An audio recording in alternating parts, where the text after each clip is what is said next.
మన ప్రభువును విమోచకునగు మరియు దేవుడినగు యేసుక్రీస్తు వారి పరిశుద్ధ నామానికి మహిమ కలుగును కాక. ఇప్పుడు మనం వినబోతున్న వర్తమానమును దేవుని ప్రవక్తయును మన ప్రియ సహోదరుడైన సహోదరు విలియం మ్యారియన్ బ్రెనహాం గారు అమెరికా దేశంలోని కెంటుకీ రాష్ట్రంలోని లూయిస్వెల్ పట్టణంలోనున్న మాలే హై స్కూల్లో 1954 సంవత్సరం మార్చ్ 29వ తేదీ సోమవారం సాయంకాల వేళలో ప్రసంగించుండిరి.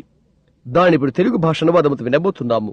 వర్తమానం యొక్క పేరు శక్తి ద్వారా విమోచన, రెడెంప్షన్ బై పవర్. దయ కొరకు.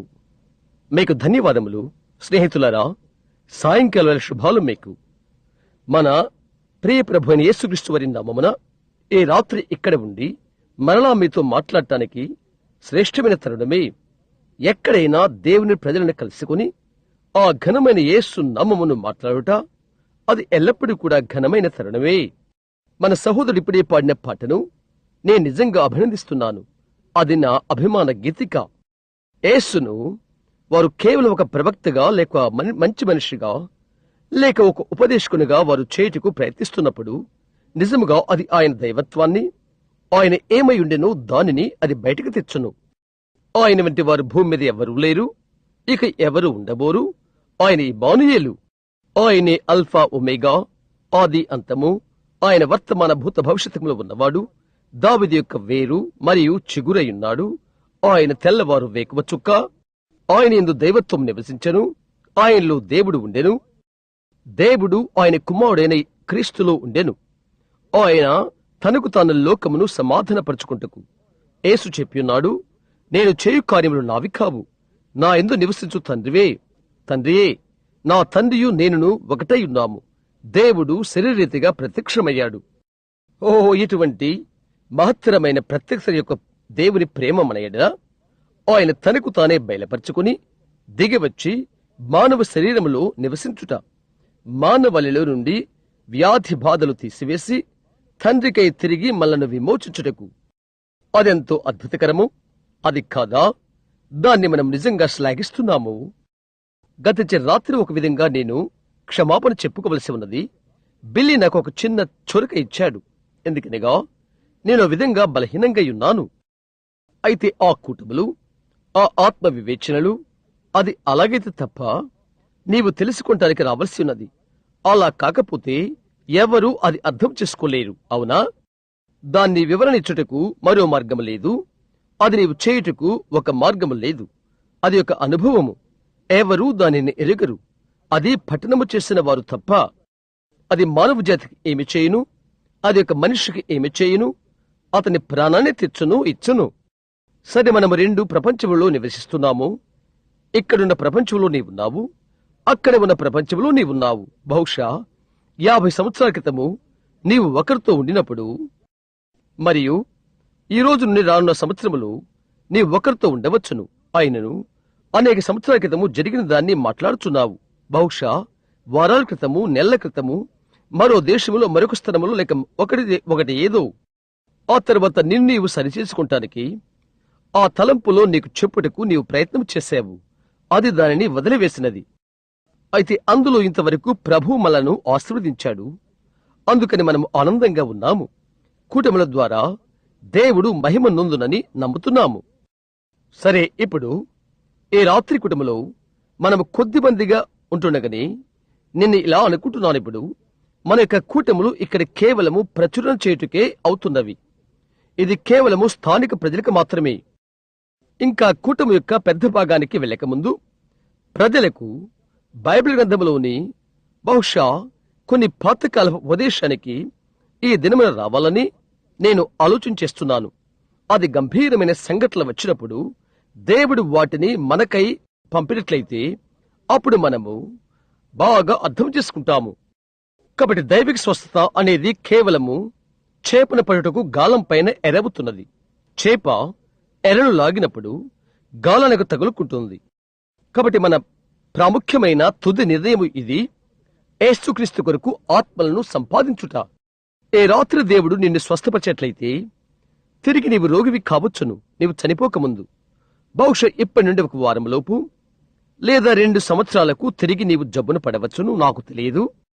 అయితే ఒకటి నిజము, ఈ ఒకానొక దినాలలో నీవు ఈ లోకాన్ని విడిచిపెట్టబోతున్నావు. ఎందుకనగా ఇది కేవలము అతుకువేయబడి ఉన్నది. అయితే ఆ ఆత్మ ఎప్పుడైతే సంధింపు చేసుకుని తిరిగి జన్మిస్తుందో నీవు నిత్య జీవాన్ని కలిగి ఉంటావు. ఇక్కడ నీకు ఏమి జరిగినప్పటికీ నువ్వు ఎన్నడూ నశింపవు. యేసు చెప్పియున్నాడు, నా మాటలు విని నన్ను పంపిన వానిందు విశ్వాసముంచువాడు నిత్యజీవము గలవాడు. అది ప్రస్తుతము, నిత్య జీవము. అయితే తీర్పులోనికి రాక గతము, మరణములో నుండి జీవులోనికి దాటియున్నాడు. అది మనలందరినీ మెథస్లుగా చేసి కేకలు పెట్టింపజేస్తుంది. అవును కదా? అవునది నిజం. తలచినట్లయితే దేవుడది చేశాడు. అది నా మాట కాదు, అది ఆయనది.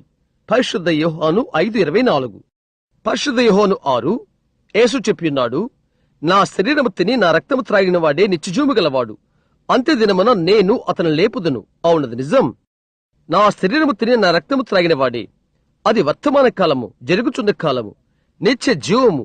ఇప్పుడు ఈ నిత్య జీవము ఒక ఉద్యోగ కూటం నుండి మరి ఒక ఉద్యోగ కూటం వరకు ఉండదు. అయితే అది నిత్యత్వంలోనికి వెళుతున్నది. కూర్చున్న దైవ సేవకుల్లో మీలో కొందరు నిత్య జీవం అనేది ఒకే మాట నుండి, అనగా దేవుని జీవం నుండి అను దాని నుండి వచ్చునని ఎరిగి ఉన్నారు. జోయి అను మాట గ్రీకు మాట, అర్థం దేవుని స్వంత జీవం అని అర్థం. ఆ తర్వాత మనము దేవుని యొక్క కుమారులము, కుమార్తెలమవుతాము, దేవుని బిడ్డలము, దేవుని జీవంలోకి భాగమవుతాము. అది ప్రయత్నించినప్పటికీ దేవుడు ఎలాగూ నశించడో అలాగే మనము నశింపము. కాబట్టి మనం నిత్యజీవము కలిగి ఉన్నాము. అంత్యదినాన మనము లేపబడ బద్ధులమై ఉంటున్నాము. అదెంతో అద్భుతము కదా! అది బాప్టిస్టులను, మెథడిస్టులను కరస్పర్శ చేయువారిగా, కేకలు పెట్టి వారిగా చేస్తున్నది. అది కాదా? అది తప్పగా చేస్తున్నది. అవునది నిజం. పాతకాల భక్తిని గురించి అదొక మంచి విషయము. అది ప్రతి ఒక్కరూ కలిసి కూర్చొని ఒకరినొకరు ప్రేమించట్లు చేస్తున్నది. నిజంగా అది చేస్తున్నది. అది వ్యత్యాసాలు తొలగించి నూతన సృష్టిగా చేస్తున్నది. అది చొక్కసిన కోటు, ఒక జత ఓవరాల్స్ ధరింపచేసి ఒకరి చేతుల ఒకరు నడుము చుట్టూ చుట్టింపుకొని చేసి, సహోదరుడా ఎలా ఉన్నావు అని చెప్పింపు చేస్తున్నది. అవునది నిజం. నిజంగా అది చేస్తున్నది. అది పట్టు వస్త్రము క్యాలికో ధరింపచేసి నడుము చుట్టూ చేతులు పెట్టి, సహోదరి నేను నిన్ను ప్రేమిస్తున్నాను అని చెప్పింపు చేస్తున్నది. అది అలా చేస్తున్నది. అది తప్పక చేస్తున్నది. వేరు బంధాన్ని చించివేస్తున్నది. ధనికుడు, పేద, స్వతంత్రుడు లేక బానిస, మనమంతా క్రీస్తు యేసునందు ఒక్కటే. ఆదివారం మందిరములో ఉన్న వారందరూ ఇక్కడ కూర్చుని ఉంటే నేను చూస్తున్నప్పుడు మనము ఆదివారం బడి పాఠాన్ని కలిగి ఉన్నాము. రక్తము ద్వారా విమోచన. నేను ఎంతగానో అందులో కలిసిపోయాను. ఎంతవరకంటే నేను మరొక చోట మరొక గోళములో ఉన్నట్లుగా. రక్తము ద్వారా విమోచన అను దానిపై నేను ఉన్నప్పుడు ఏ రాత్రి కుటుంబాన్ని విడిచిపెట్టిన తర్వాత పాటలు మొదలుగా వినటానికై పెందలకండి వచ్చాను. నేను గదిలో ఉన్నాను. లేఖనాన్ని చదువుకోవటానికి ఆరంభించాను. నేను ఒకటి కనుగొన్నాను. నేను అనుకున్నాను, సరే ప్రభు చిత్తమైతే కొద్దిసేపు ఈ రాత్రి నేను మాట్లాడతాను. అది రక్తము ద్వారా విమోచన, ఆదివారం. ఇప్పుడు ఈ రాత్రి నేను శక్తి ద్వారా విమోచన అను దాని గురించి మాట్లాడబోతున్నాను. రేపు రాత్రి సంపూర్తైన దానిలో విమోచన నేను మాట్లాడబోతున్నాను. ప్రభుచిత్తమైతే అది ఆనందములు, రక్తములో, శక్తిలో ఆనందం మరియు ఆనందములో విమోచన. మరి దీన్ని బయటికి లాగటానికి అనేకులైన విద్యావంతులైన పండితులు ఇది ఎలాగూ ఛేదించాలో, ఈ విధమైన ప్రత్యక్షత ఎలా ఇవ్వాలో తెలుసు. బహుశా ఇది లేక అది లేక ఒకటి విసురుట. అయితే నాకైతే నేను ఇక్కడున్న విద్యలేని పామరుడైన బోధకుల్లో ఒకడును. నేను చేయటానికి నేను ఎరిగిన ఒకటి ఛాయలు దగ్గరగా నున్నానా లేదా అనేది నేను తప్పక ఎరగవలసి ఉన్నది. నేను గోడ వైపునకు నడుచుటకు ఆరంభించగా వెలుతురి ప్రక్కగా ఉంటుంది. నేను విధముగా అగుపిస్తున్నానో నేను చెప్పగలను. నేను 4 కాల జంతువునా లేక పక్షినా లేక ఏదైనప్పటికీ ఎటువంటి ప్రతిబింబము లేక ఛాయ అగుపిస్తుందో నేను చూచినట్లయితే చెప్పగలను. ఇప్పుడు పాత నిబంధన, క్రొత్త నిబంధన యొక్క ఛాయ అది నెగటివ్. సూర్యునికి చంద్రులో ఎలాగో అలాగా భూమి మీద వెలుతురు ప్రచురించుటకై సూర్యుడు చంద్రునిపై ప్రకాశించును. నేను నిజంగా పాత నిబంధనను ప్రేమిస్తాను. అది నిండుగా ఉపమానాలతో ఉన్నది, లేక ఆ విధంగా ఉంటున్నది.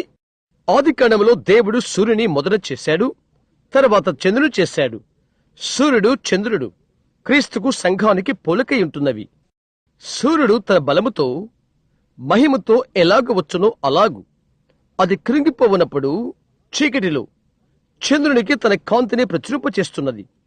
సూర్యుడు లేనప్పుడు భూమికి వెలుతురు ఇచ్చుటకు యేసు ఆయన వెళ్ళినప్పుడు ఆయన మహిమలోనికి వెళ్ళిపోయాడు. తిరిగి సంఘం పైన ఆయన వెలుగును ప్రకాశింపచేశాడు. సంఘము సువార్త వెలుగును ప్రచురించుటకు ఆయన తిరిగి వచ్చు వరకు ఎచ్చుటకు. ఓహో, తర్వాత వారు వివాహము చేసుకుంటారు. అదెంతో అద్భుతం. అది చంద్రుని ఒకే గొప్ప వెలుతురు అవుతున్నది. గొర్రెపిల్లయే దానికి దీపము. ఆ పట్టణములో ఇక సూర్యుడు ఉండడు. ఇప్పుడు కొంచెం పునరావృత కోసము మనం నిర్గమకాండంలోకి వెళ్దాము. నిర్గమకాండంపై మాట్లాడుతున్నప్పుడు మీరు నా మీద విసుక్కోరని నేను అనుకుంటున్నాను. ఒకసారి నది అవతలున్న నా సంఘములో యోబును కూర్చి ప్రతి రాత్రి 1 సంవత్సరము 6 నెలలు నేను బోధించాను. వారు తిరిగి వస్తారు. యోబులో కొద్ది భాగాన్ని మాత్రమే నేను తీసుకోవాలనుకుంటున్నాను. వెళ్ళిపోతూ బైబిల్ గ్రంథములో దాన్ని పరుగులు తీద్దాం. మనం లేఖనం ప్రతిదీ కలగూర కలయికలు, ఒకటికి ఒకటి కలిసిపోతవి. దేవుని వాక్యములో ఎటువంటి విరుద్ధము ఉండదు. లేదండి, ప్రతి ముక్క సంపూర్ణమైనది. ఆత్మ ప్రేరణ వలన వ్రాయబడిన, పరిపూర్ణతగా వ్రాయబడినది అది ఒకటి మాత్రమే. అనేకులైన రచయితల చేత వ్రాయబడినది. అనేక వందల సంవత్సరాల వ్యత్యాసముతో వ్రాయబడినది. వారిలో ప్రతి ఒక్కరూ పరిశుద్ధాత్మ చేత పలికారు. ఒకటికొకటి కలిసిపోతవి. అందుచేతనే ఈ మిగతా పుస్తకాలు మెకాబీస్ మొదలైనవి దాంతో సమము కావు. కనుక నేనది అంగీకరించను. ఇది నాకు దేవుని మాట. ఒక స్త్రీ నాకు ఉత్తరం వ్రాసి ఇలా అడిగినది. నేను బోధిస్తున్నాను, యోబు బూడిద కుప్పపై ఉన్నాడు అని నేను బోధిస్తున్నాను. ఆమె అడిగినది, సహోదరా బ్రహ్మాం, యోబు బూడిద కుప్పపై ఎంతో కాలము ఉన్నాడని చెప్పావు. 6 వారాలు దానిపై నేను ఉన్నాను. నేను మాట్లాడాను. ఇప్పుడు నీవు అతన్ని బూడిద కుప్పపై క్రిందకు ఎప్పుడు దించుతావు అని అడిగినది. నేను చెప్పాను, ఇక్కడ నుండి పరిశుద్ధాత్మ మాటలను నిలుపు చేసినప్పుడు అది చెప్పడము నేను నిలుపు చేయవలసి ఉంటున్నది అని అనుకుంటున్నాను. బూడిద కుప్ప మీద అతడు ఉన్నదాన్ని గురించి ఆయన మాట్లాడుతున్నంత కాలము దానితోనే నేను ఉండిపోయాను, ఆత్మ రక్షించబట్టానికి. కాబట్టి సువార్తికుడు నగరంలోకి వచ్చినట్లుగా ఒక రాత్రి అతడు మారు మనసుల గురించి బోధించాడు. తర్వాత రాత్రి మారు మనసుల గురించి మాట్లాడాడు. ఆ తర్వాత రాత్రి మారు మనసుల గురించి మాట్లాడాడు. సుమారు 4-5 రాత్రుల తర్వాత పరిచారకుల బోర్డు వారు అతన్ని కలుసుకుని, సహోదరుడా, మారు మనసును గురించి కాకుండా ఏదైనా మాట్లాడలేవా అని అడిగారు. ఓ అవును, మొదట వారందరూ మారు మనసు పొందని ఆ తర్వాత నేను ఒక దాని మీద మాట్లాడతాను. కాబట్టి అది మంచి ఆలోచనే. ప్రతి వారు మారు మనసు పొందితే తర్వాత ఒక దానిపై మనం మాట్లాడుకుందాం. సరే, చిన్న పునరావృతము కోసము ప్రత్యేకించి ఆదివారం ఉదయం మందిరములో లేరో వారి కొరకు, మందిరంలో ఎవరు లేరో వారి కొరకు 12వ అధ్యాయాన్ని తిరిగి మేము వదిలివేయాలనుకుంటున్నాము. అయితే మా యొక్క మౌలిక తలంపు నిర్గమకాండం 14వ అధ్యాయము 13వ వచనం ప్రారంభముతో ఆదివారం ఉదయం 10వ వచనము విడిచిపెట్టాము. రక్తము ద్వారా విమోచన అనుదాన్ని గూర్చి మీలో అనేకులకు కథ పరిచయమై ఉంటున్నది. అది నేను నమ్ముతున్నాను. ఈ గ్రంథములోని ఆకులను వెనుకకు లాగి ఈ పుటలను త్రిప్పగలము. అయితే గ్రంథాన్ని తెరవగల ఒకరే ఒకరు ఉన్నారు, అది యేసుక్రీస్తు. యోహాను గ్రంథాన్ని చూచాడు, అతడు ఏడ్చాడు. ఎందుకనగా పరలోకమందు కాని, భూమి మీద కాని, భూమి క్రింద కాని దాన్ని ఇప్పగల మనుషుడు ఎవరూ లేనందున. అయితే జగత్ పునాది మొదలుకొని వధించబడిన గొర్రెపిల్ల ఉన్నది. సింహాసనాసుండయున్న వాని కుడి చేతనున్న గ్రంథమును తీసుకున్నాడు. ముద్రలు విప్పెను, గ్రంథమును విప్పెను, వాటి ముద్రలు విప్పెను. మరియు ఆయన యోగ్యుడై ఉండెను. ఎందుకనగా జగదుత్పత్తి మొదలుకొని ఆయన వధింపబడి ఉండెను. ఈ రాత్రి ఆయనతో మనం మాట్లాడుదాము. ఇప్పుడే మనకై దాన్ని విప్పమని ఆయన అడుగుదాము. దయగల ప్రేమగల తండ్రి, మేము నీ యొద్దకు వచ్చుచున్నాము. ప్రప్రథముగా నిన్నే ఉచ్చరణ చేస్తూ యేసు నామమున నీ యొద్దకు వచ్చుచున్నాము. ఈ రాత్రి ఈ పైకప్పు క్రింద ఆశ్రయము కోరి ఇప్పుడు ప్రార్థిస్తున్నాము. ఎక్కడైతే బయట తుఫాను భీభత్సముగా ఉన్నదో, వర్షము ఈదురు గాలులతో ధ్వనులతో ఉన్నదో, అట్టి ఇక్కడ నిలబడే దేవుని గృహములోకి వచ్చినందుకు మేము ఎంతో కృతజ్ఞతలు చెల్లించుకుంటున్నాము. ఒక ఆశ్రయపురమునందుకు, ఒక శిఖరమునందుకు మేము కృతజ్ఞతలు చెల్లించుకుంటున్నాము. యెహోవా నామము బలమైన దుర్గము, నీతిమంతుడు అందులోనికి పరిగెత్తి సురక్షితముగా ఉండును అని నీవు చెప్పిన్నావు. ప్రభువు నామం మేము ఎరిగినందుకు, అందులోనికి మేము వచ్చినందుకు మేము ఎంతో ఆనందంగా ఉన్నాము. ఈ రాత్రిలో నీవే ఈ వాక్యమును తెరవమని తండ్రి నీకు ప్రార్థిస్తున్నాము. పరిశుద్ధాత్మ వచ్చి వాక్యములకు చేరును కాక. ఈ పేద దీన దాసుని యొక్క పెదవులను ఎవరైతే వింటున్నారో అట్టి నీ బిడ్డల హృదయాలను సున్నతి చేయము. దేవుని వాక్యలు మాత్రమే పరిశుద్ధాత్మ తీసుకుని అది ఎక్కడైతే అవసరమో అక్కడే ప్రతివారి హృదయములలో అది పెట్టును కాక. ఇప్పుడు మమ్మలను దీవించుము. ఈ రాత్రి నీ ఆత్మలో మా మనస్సులను నూతనపరచుము. కూటమును బట్టి మహిమ తెచ్చుకొనుము. నశించిన వారిని రక్షింపుము. రోగులను స్వస్థపరచుము. ప్రభువా, వెనుకబడిపోయిన వారిని గృహానికి తీసుకుని రమ్ము. నీకే మేము స్తుతి చెల్లించుకునుచున్నాము. నీ ప్రియకుమారుడైన యేసు అను నీ నామమున అడుగుచున్నాము. ఆమేన్. ఇప్పుడు నిర్గమకాండం 12వ అధ్యాయములోని 10వ వచనము తిరుపుదాము. రక్తము ద్వారా విమోచనము మనము చదువుకున్నాము.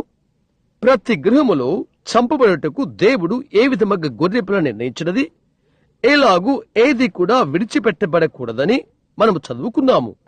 న్యాయ తీర్పులు దిగివచ్చినవి. ఇప్పుడు కడవరి తీర్పు రానయ్యున్నది.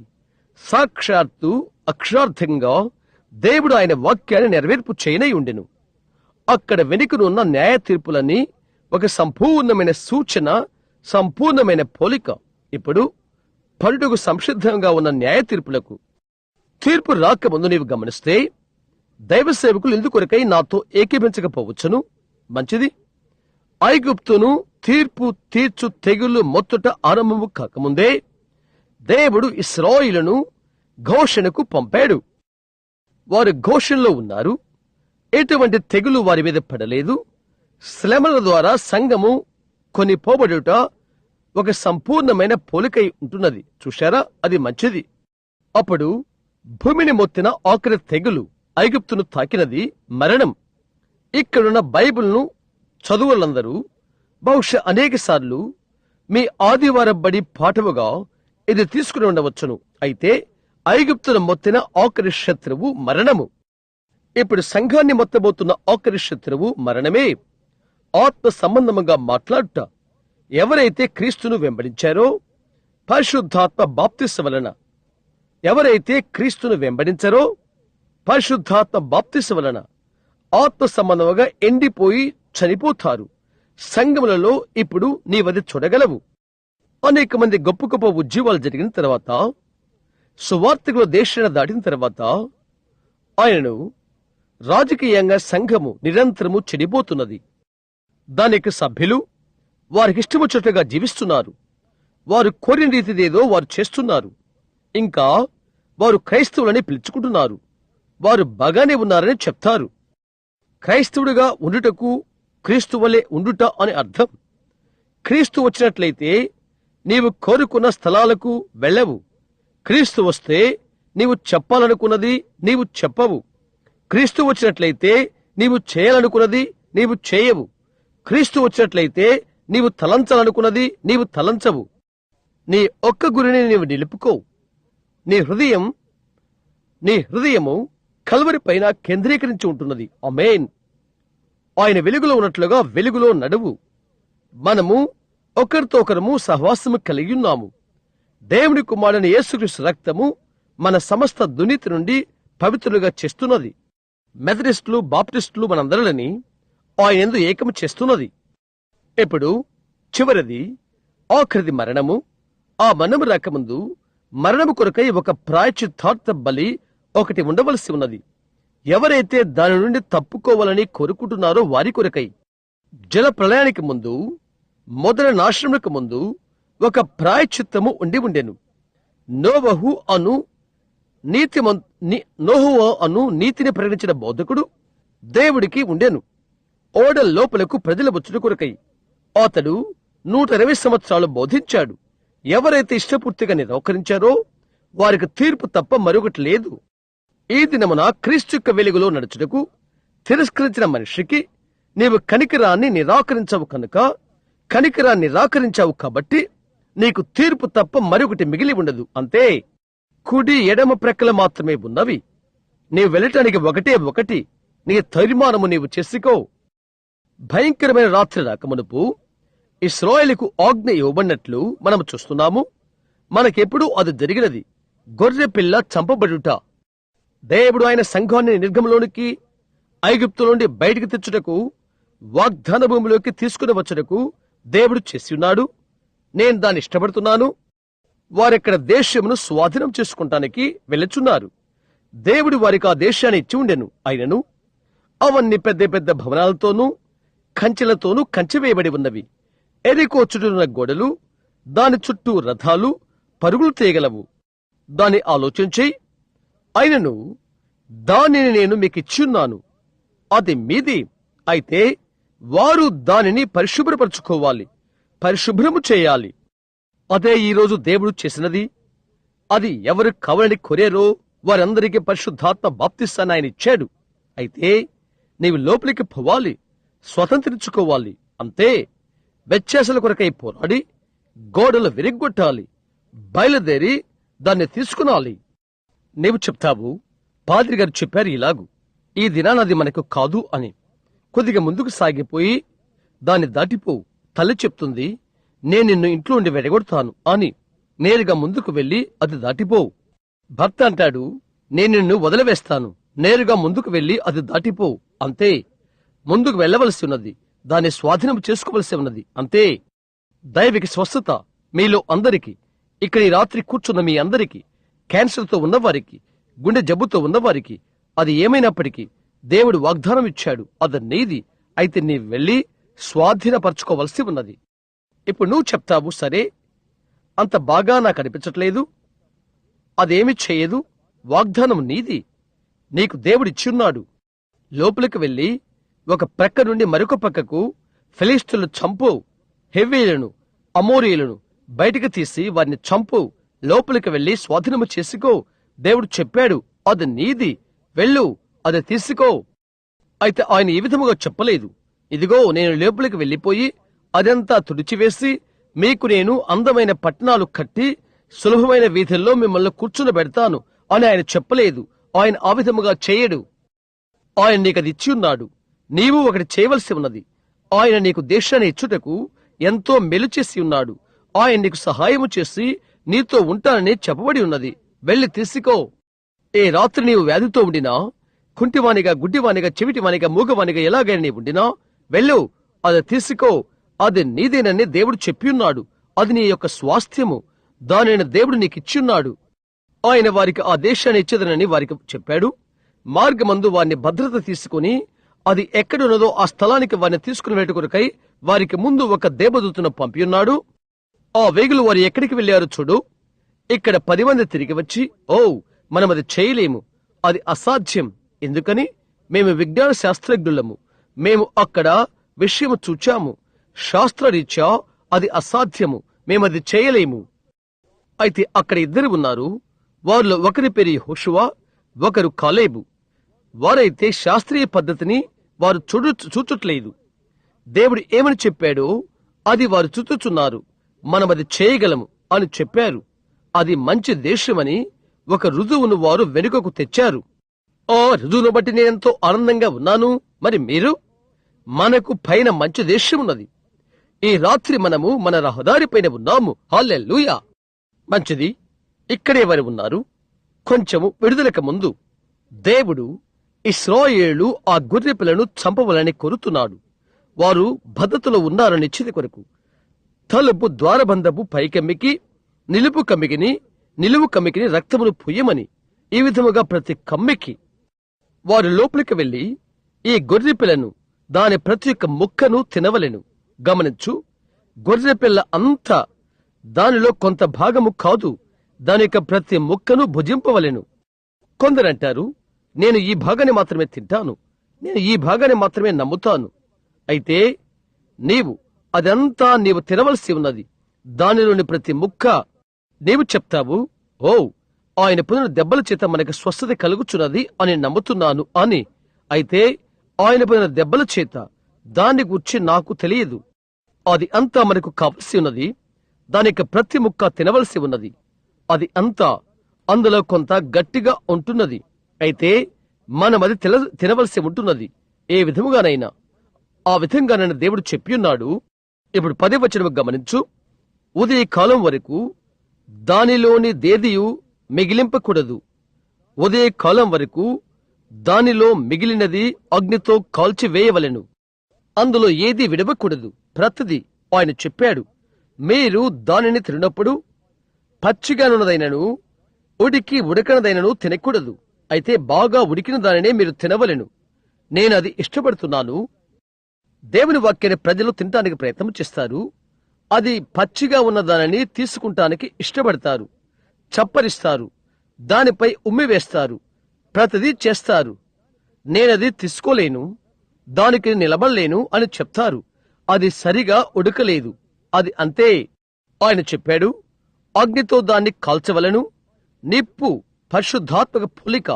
మొదట నీవు దేవుని నీ హృదయంలోనికి స్వీకరించాలి.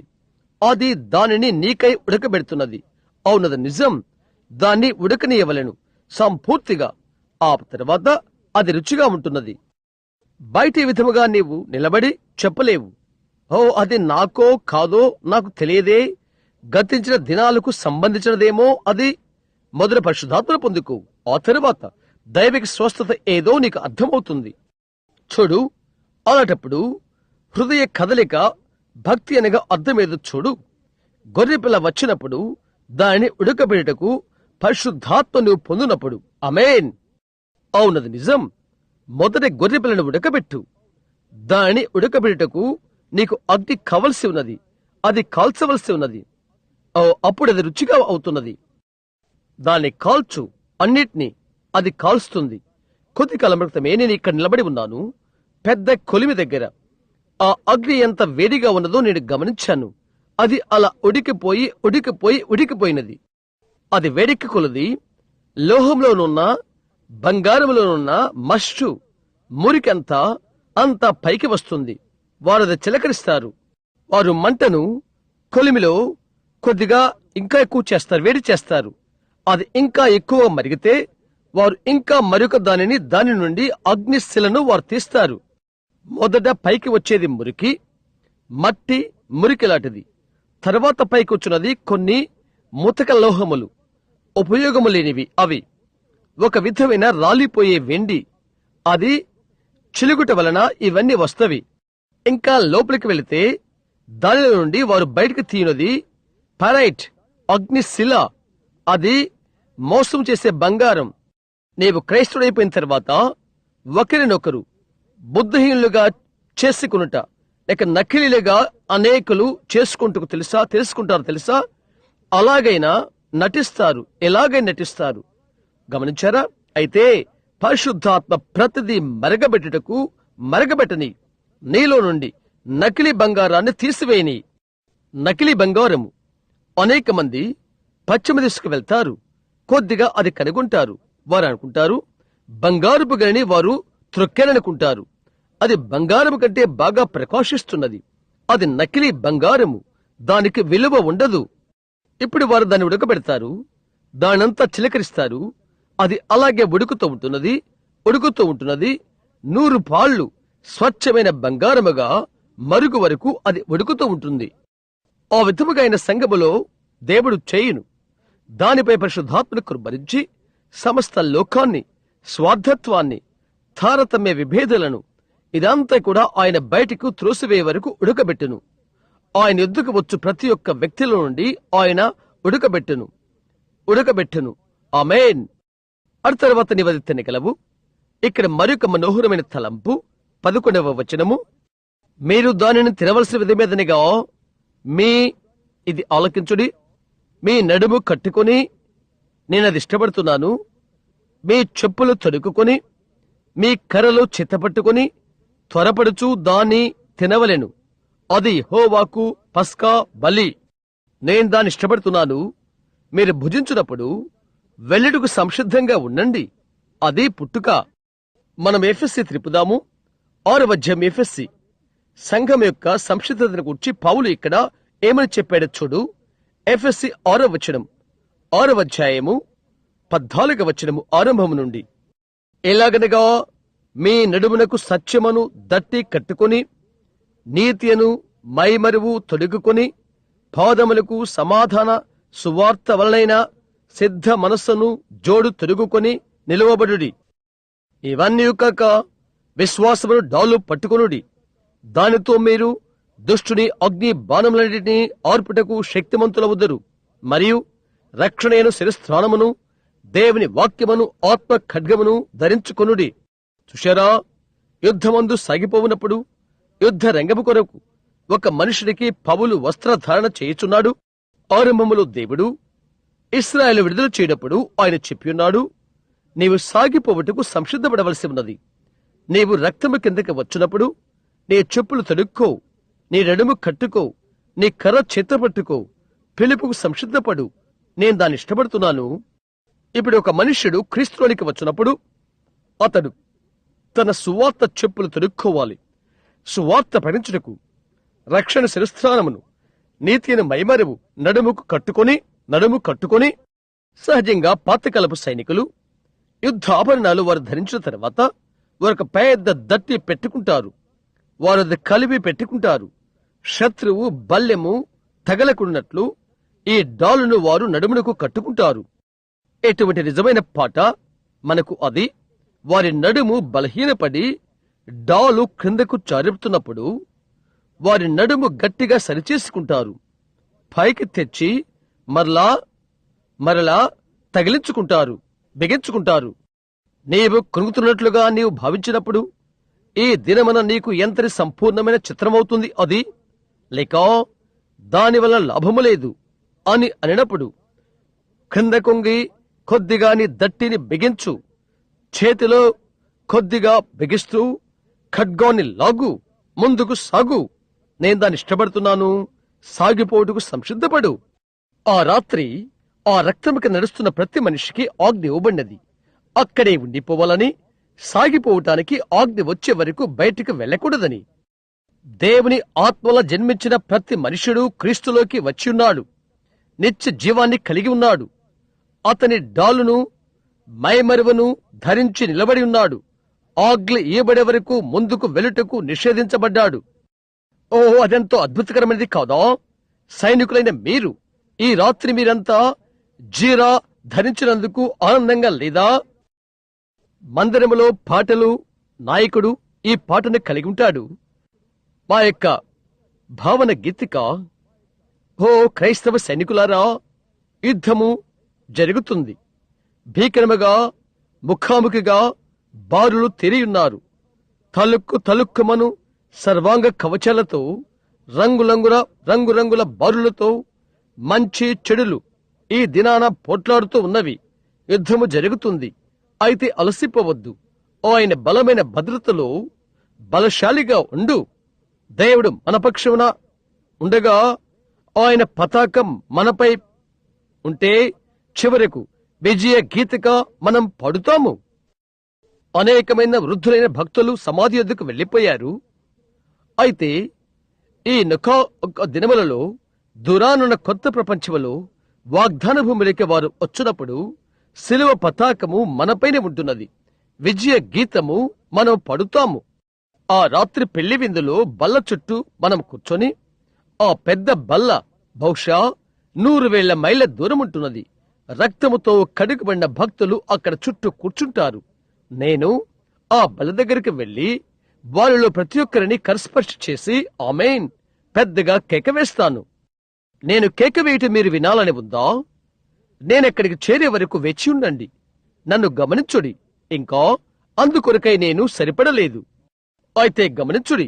ఇప్పుడు సాగిపోవుట, సంసిద్ధపడుడి. మనం వెళుతున్నాము. ఇక్కడొక విషాదకరమైన చిత్రం. మన యొక్క యథాతథ పటానికి మనం వెళ్ళకముందు 38వ వచనములో మనము కనుగొంటాము. విను, అనేకులైన అన్య జనుల సమూహము, మిశ్రిత జనము బయలుదేరెను వారి మందలతో. అక్కడ ఇశ్రాయేలు పొరపాటు చేసినది, అతీతమైనది ఒకటి జరిగినది. అతీతమైన దాని కొరకై మార్పు లేని జనులు బయలుదేరిరి. చివరికి వారు ఇబ్బందులు పడిపోయిరి. ఇంకా ముందుకు వెళితే ఇక్కడ మనము గమనిస్తున్నాము 42, 43 వచనాలలో యెహోవా మోషేతో మాట్లాడుతూ, అన్యుడెవడను దాన్ని తినకూడదు, లేక సున్నతి పొందిన వాడైతేనే తినవచ్చును. అన్యుడెవడను, బయట వారెవ్వరూ సున్నతి పొందినవాడు తప్ప మరెవరూ తినకూడదు. ఏ దినాన ఈ దినం మనకున్నది ఎంతటి హీనమైనది!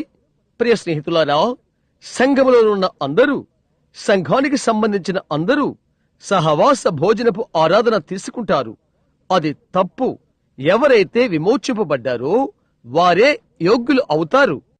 యెషయా చెప్పాడు, ప్రభు యొక్క బలలన్నీ వాంతితో నిండియుండును. ఇంకా చెప్పాడు, వారికి ఎవరికి విద్య నేర్పుదును?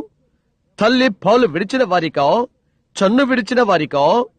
ఇంకా చెప్పాడు, ఆజ్ఞ వెంబడి ఆజ్ఞ, సూత్రం వెంబడి సూత్రము, కొంత ఇచ్చట కొంత అచ్చట, మరియు మేలైన దానిని చేపట్టుడి. దేవుడు మాట్లాడుతున్నాడు. మనము జీవిస్తున్న దినమును ఎరిగి ఉన్నవాడై సంఘము ఎంతగానో రాజకీయంగా ఉండునని, ప్రజల్లోకి ఏదైనా వచ్చుటకు అనుమతించునని సంఘ పుస్తకములో వారి పేరున్నంత కాలము వారు సభ్యులే. వారు సహవాస భోజనములో పాలు పొందుతారు. బైబిల్ తెలుపుతున్నది, ఎవడు అయోగ్యముగా తిన్నునో లేక త్రాగునో ప్రభు యొక్క శరీరమును గుచ్చి రక్తమును గుచ్చి అపరాధేగును. యోహాను 13వ అధ్యాయంలో యేసు మాట్లాడుతున్నాడు. 2 కొరింథీ 11వ అధ్యాయంలో సంవత్సరాల తర్వాత పౌలు మాట్లాడుతున్నాడు. అది ఎవరైతే అయోగ్యముగా తిని ఏది త్రాగునో వాడు ప్రభు యొక్క శరీరాన్ని గుచ్చి రక్తాన్ని గుచ్చి అపరాధేగును. ప్రతి మనుషుడు తన్ను తాను పరీక్షించుకుననిమ్ము. అతడు తీసుకునక ముందు అతడు చెప్తున్నాడు, నేను లేఖనమును నిర్వచిస్తున్నాను. అవునది నిజం. ఎవరైతే అయోగ్యముగా తిని త్రాగుతాడో తనకు శిక్షావిధి పొందుటకే అతడు తిని త్రాగుచున్నాడు. ప్రభు శరీరమని వివేచింపకుండా ఎందుచేత మీలో అనేకులు రోగులను బలహీనులు అగుచున్నారు. అనేక మంది నిద్రిస్తున్నారు. దేవుని దగ్గరే నీవు నిలబడి ఉన్నావని నిశ్చయించుకో. ఎక్కడిది ఛాయ, అది సున్నతి పొందిన వారు తప్ప మరొకరికి కాదు. అతడెంత నమ్మకస్తుడైనను, ఎంతగా అతడు యూదా సంఘానికి సహకరించిన వాడైనప్పటికీ అతడు అన్యుడే అవుతాడు. సహవాస భోజనము తీసుకునక ముందు అతడు నిజమైన సున్నతి పొందిన విశ్వాసి కావలసి ఉన్నది. ఎక్కడ గీత వరకు మనం వచ్చాము ఈనాడు. ఇప్పుడు మనం త్వరగా వెళ్దాము. తరువాత ఈ రాత్రి దేవుడు వారిని బయటకు తీసుకుని వచ్చాడు. మనం ఎప్పుడు 14వ అధ్యాయం 13వ వచనం యొద్దకు తిరుగుతున్నాము. వారికి ముందుగా వెళ్ళటానికి దేవుడు వారికి అగ్నిస్తంభాన్ని ఇచ్చున్నాడు. ఆ రాత్రి ఇక్కడ ఆ పటము వారి యొద్ద ఉన్నదని అనుకుంటున్నాను. ఈ రాత్రి నేను గౌరవంగా చెప్తున్నాను, ఈ రాత్రిలో ఈ గుంపులో మనమున్నప్పుడే నా విధేయత నమ్మకము, ఈ రాత్రి అది మన మధ్య ఉన్నదని నా యొక్క నమ్మకము. ఇశ్రాయేలును నడిపించిన ఆ అగ్నిస్తంభమే మనకు ముందుగా వెళ్ళుచు అవే అద్భుతాలు సూచికలు జరిగించుచున్నది. ఇక్కడ ఉన్న ఏ బైబిల్ ఉపాధ్యాయుడు కాని పండితుడు కాని ఇశ్రాయేలు వెంబడించి వాగ్దాన భూమికి వారిని నడిపించిన ఆ దేవదూత ఎవరనేది తెలుసు. అది నిబంధన దూత, అది యేసుక్రీస్తే.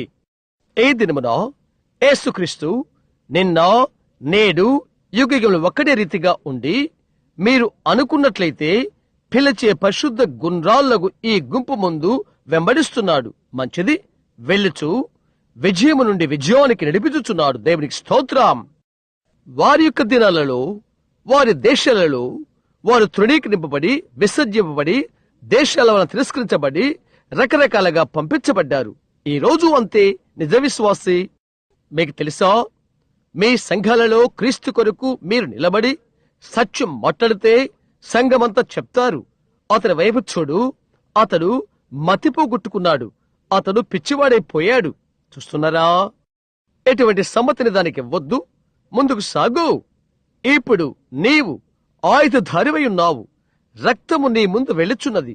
పరిశుద్ధాత్మ నిన్ను నడిపించుచున్నాడు. అలాగే ముందుకు సాగు. ఎవరేది చెప్పినా దానిని నీవు సమ్మతింపకు. కలువరి వైపు చూడు, ముందుకు సాగు. అందమైన పోలిక. వారు బయటికి వచ్చారు. ఎప్పుడు గమనించు, రక్తం యొక్క విమోచన ఆ ఎగిప్తులో నుండి వారిని బయటికి తెచ్చినది. ఇప్పుడు వారు ఒకటి ఆ దేశంలో తీసుకోవలసి ఉన్నది. వారు అప్పుడే ప్రయాణమయ్యారు. వారు సున్నతి పొందిన వారై రక్తము కిందకి వచ్చి బయటికి వచ్చి నడవలసి ఉన్నది. ఇప్పుడు వారు ఒకదానికై నిలబడ్డారు. వారు మరణములో నుండి జీవంలోనికి దాటి ఉన్నారని ఎరిగి వారెక్కడ ఒంటరిగా వెళ్ళుచున్నారు. వారు నిత్య జీవము కలిగి ఉన్నారని తెలుసుకున్నారు. అయితే వారెక్కడ వస్తున్నారు. కష్టాలు ఎదురవటం మొదలైనవి. ఇక్కడ ఫరో సైన్యము వారిని వెంటాడుతూ వారిని పట్టుకుంటానికి వచ్చుచున్నది. ఇబ్బంది వారికి వచ్చేసినది. వెను, దేవుడు మన ఆశ్రయమును దుర్గమునయ్యున్నాడు, ఆపత్కాలము నమ్ముకొనదగిన సహాయకుడు. ఓహో, మీరేది చూశారా అనుకుంటున్నాను. చూశారా? అది అక్కడే ఉన్నది. అయితే ఆలకించు. ఇప్పుడు 13వ వచనము. అందుకు మోషే, భయపడికుడి అని ప్రజలతో చెప్పాను. నేను దాన్ని ప్రేమిస్తున్నాను. యేసు మృతువులు లేచిన తర్వాత ఆయన మాటలు నిరంతరము భయపడవద్దు అని. అదే ఈరోజు సంఘముతో ఉన్న ఇబ్బంది. మరణమంతగా భీతిని కలుగు చేస్తున్నది. నిన్ను ఓడిపోవువానిగా చేస్తున్నది. నీవు క్రీస్తులో ఉన్నప్పుడు ఏ విధంగా నీవు ఓడిపోతావు? నీవు ఓడిపోలేవు. నీవు నిత్య జీవాన్ని కలిగి ఉండవలసి ఉన్నది. యేసు ఆ విధముగా చెప్పాడు. కాబట్టి అపజయాన్ని గురించి భయపడవద్దు. నేను మూఢభక్తి కలిగిన వాడిని అయిపోతున్నానని భయపడుతున్నాను అని నీవంటావు. నేను ఊరికే కూర్చుని ఏమి చేయకుండా ఉండుట కంటే కొద్దిగా ముడుద కలిగి ఉండుట నాకు మంచిది. నేను నిజంగా అలా ఉంటాను. ఎక్కడే ఉన్నా బలాడ్ని గుర్చి చెప్పబడినది. అతని యుద్ధ ఒక ఉద్యోగం పొందుటకు వచ్చిన ఒక అతను అడిగాడు, నీ సంతకము చేయి అని అడిగాడు. సంతకము చేయుటకు తన పెన్సిల్ తీసుకున్నాడు. అతను అడిగాడు, తులుపు పెట్టేది ఎక్కడా? అతడు చెప్పాడు, నేను తప్పులు చేయను అన్నాడు. ఇతడన్నాడు, నేను నిన్ను వాడుకోను, ఎందుకంటే నీవేం చేయలేవు అని. అవునది నిజం. నీవు ఎలాంటి తప్పులు చేయవు. నీవు ఏదీ చేయలేవు. వెళ్ళిపోదాం సహోదరుడా, పైకి వెళ్ళు. అక్కడ లాంగ్ ఫెల్లో చెప్పినది నేను ఇష్టపడతాను. జీవితం వట్టి కలకాక మరొకటి కాదని విషాదకరమైన కావ్యంతో చెప్పకు. నిద్రిస్తున్న వారి ఆత్మ చనిపోయినది, అగుపించేవన్నీ వాస్తవాలు అనుకోకు అని నాకు చెప్పకు. అవునని చెప్పు. జీవితం వాస్తవం. జీవితం ఏకాగ్ర చిత్తము. సమాధి దాని అంతము కాదు. నీవు మన్నే కనుక నీవు మన్నైపోదువు. అది ఆత్మను గుచ్చి పలకబడినది కాదు. ఏ విధినైనా ఎదుర్కొని గుండెతో మనమక్కడ ఉండి చేయుదము. తరవబడిన పశువు వలె మోగవై ఉండకు. పోరాటములో విరుడవయుండు. నిన్ను క్రీస్తు కొరకు బ్రతిమలాడే వారి కొరకు ఎదురు చూడకు. ఒక పురుషుని వలె ఒక స్త్రీ వలె నిలబడు. ఆయన్ను అంగీకరించుము. విజయముతో ముందుకు నడవు. ఆమేన్. అదే దేవుడి కోరినది. కరుకైన సంసిద్ధులైన సైనికులు. నీకు ఒకవేళ 105 పౌండ్లు బరువు కాకపోవచ్చును నీవు. అయితే నీవింకా కరుకుగా ఉన్నావు. సహోదరుడా, నిండు బలముతో నీవున్నావు. దేవుడు ఆయన మార్గాన్ని ఇచ్చుటకు నీవు అనుమతివ్వు. 200 పౌండ్ల బరువున్న పురుషులను నేను చూశాను. అయితే వారిలో ఏ ఒక్క ఔన్సు పురుషత్వము లేదు, పురుషుడు లేడు. అవునది నిజం. మంచిది, గమనించు. అందుకు మోషే, భయపడకుడి. యెహోవా మీకు నేడు కలుగు చేయు రక్షణను మీరు ఓరిక నిలుచుండి చూడుడి. అది మంచిది. ముందుకు సాగు. దేని గురించి భయపడకు. నీవు క్రీస్తుని రక్షణగా స్వీకరిస్తే సాగిపో. సహోదరుడు, పరిశుద్ధాత్మ బాప్తిసం నాకు కావాలి. ముందుకు సాగు, భయపడవద్దు. సహోదరుడు, నేను జబ్బుగానున్నాను. నేనిక ముందుకు సాగలేకనున్నాను అంటావు.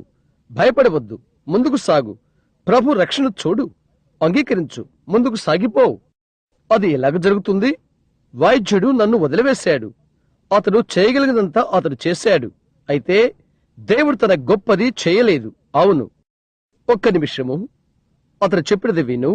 మంచిది.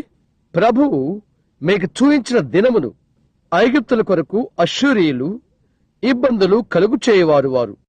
ఇలా అంటావు, సోదరబ్రహాం, నేను పొగ త్రాగుట మానుకున్నట్లయితే, నేను మద్యపానం సేవించుట ప్రక్కన పడేస్తే, నేను నా దొంగతనాన్ని మానుకుంటే, నేను ఇది అది మరేదో చేయుట నిలుపు చేస్తే అలసిపోవద్దు. అలా నడు, మిగతాదంతా దేవుడే జాగ్రత్త తీసుకుంటాడు. సోదరబ్రహాం, అది నేను చేయగలని ఎరిగితే, ఇప్పుడే క్రీస్తుని నీవు స్వీకరిస్తున్నాను. ఇప్పుడే నేను క్రీస్తును స్వీకరిస్తాను. నీవు భయపడవద్దు, కదలిపోవు. అలా ముందుకు నడువు. ప్రభు రక్షణ నీవు చూస్తావు. మీరు నేడు చూచిన ఐగుప్తులను ఇక మీదట మరి ఎన్నడూనూ చూడరు. ఆమేన్. అది జరగబోతున్నది కొద్దిసేపట్లో.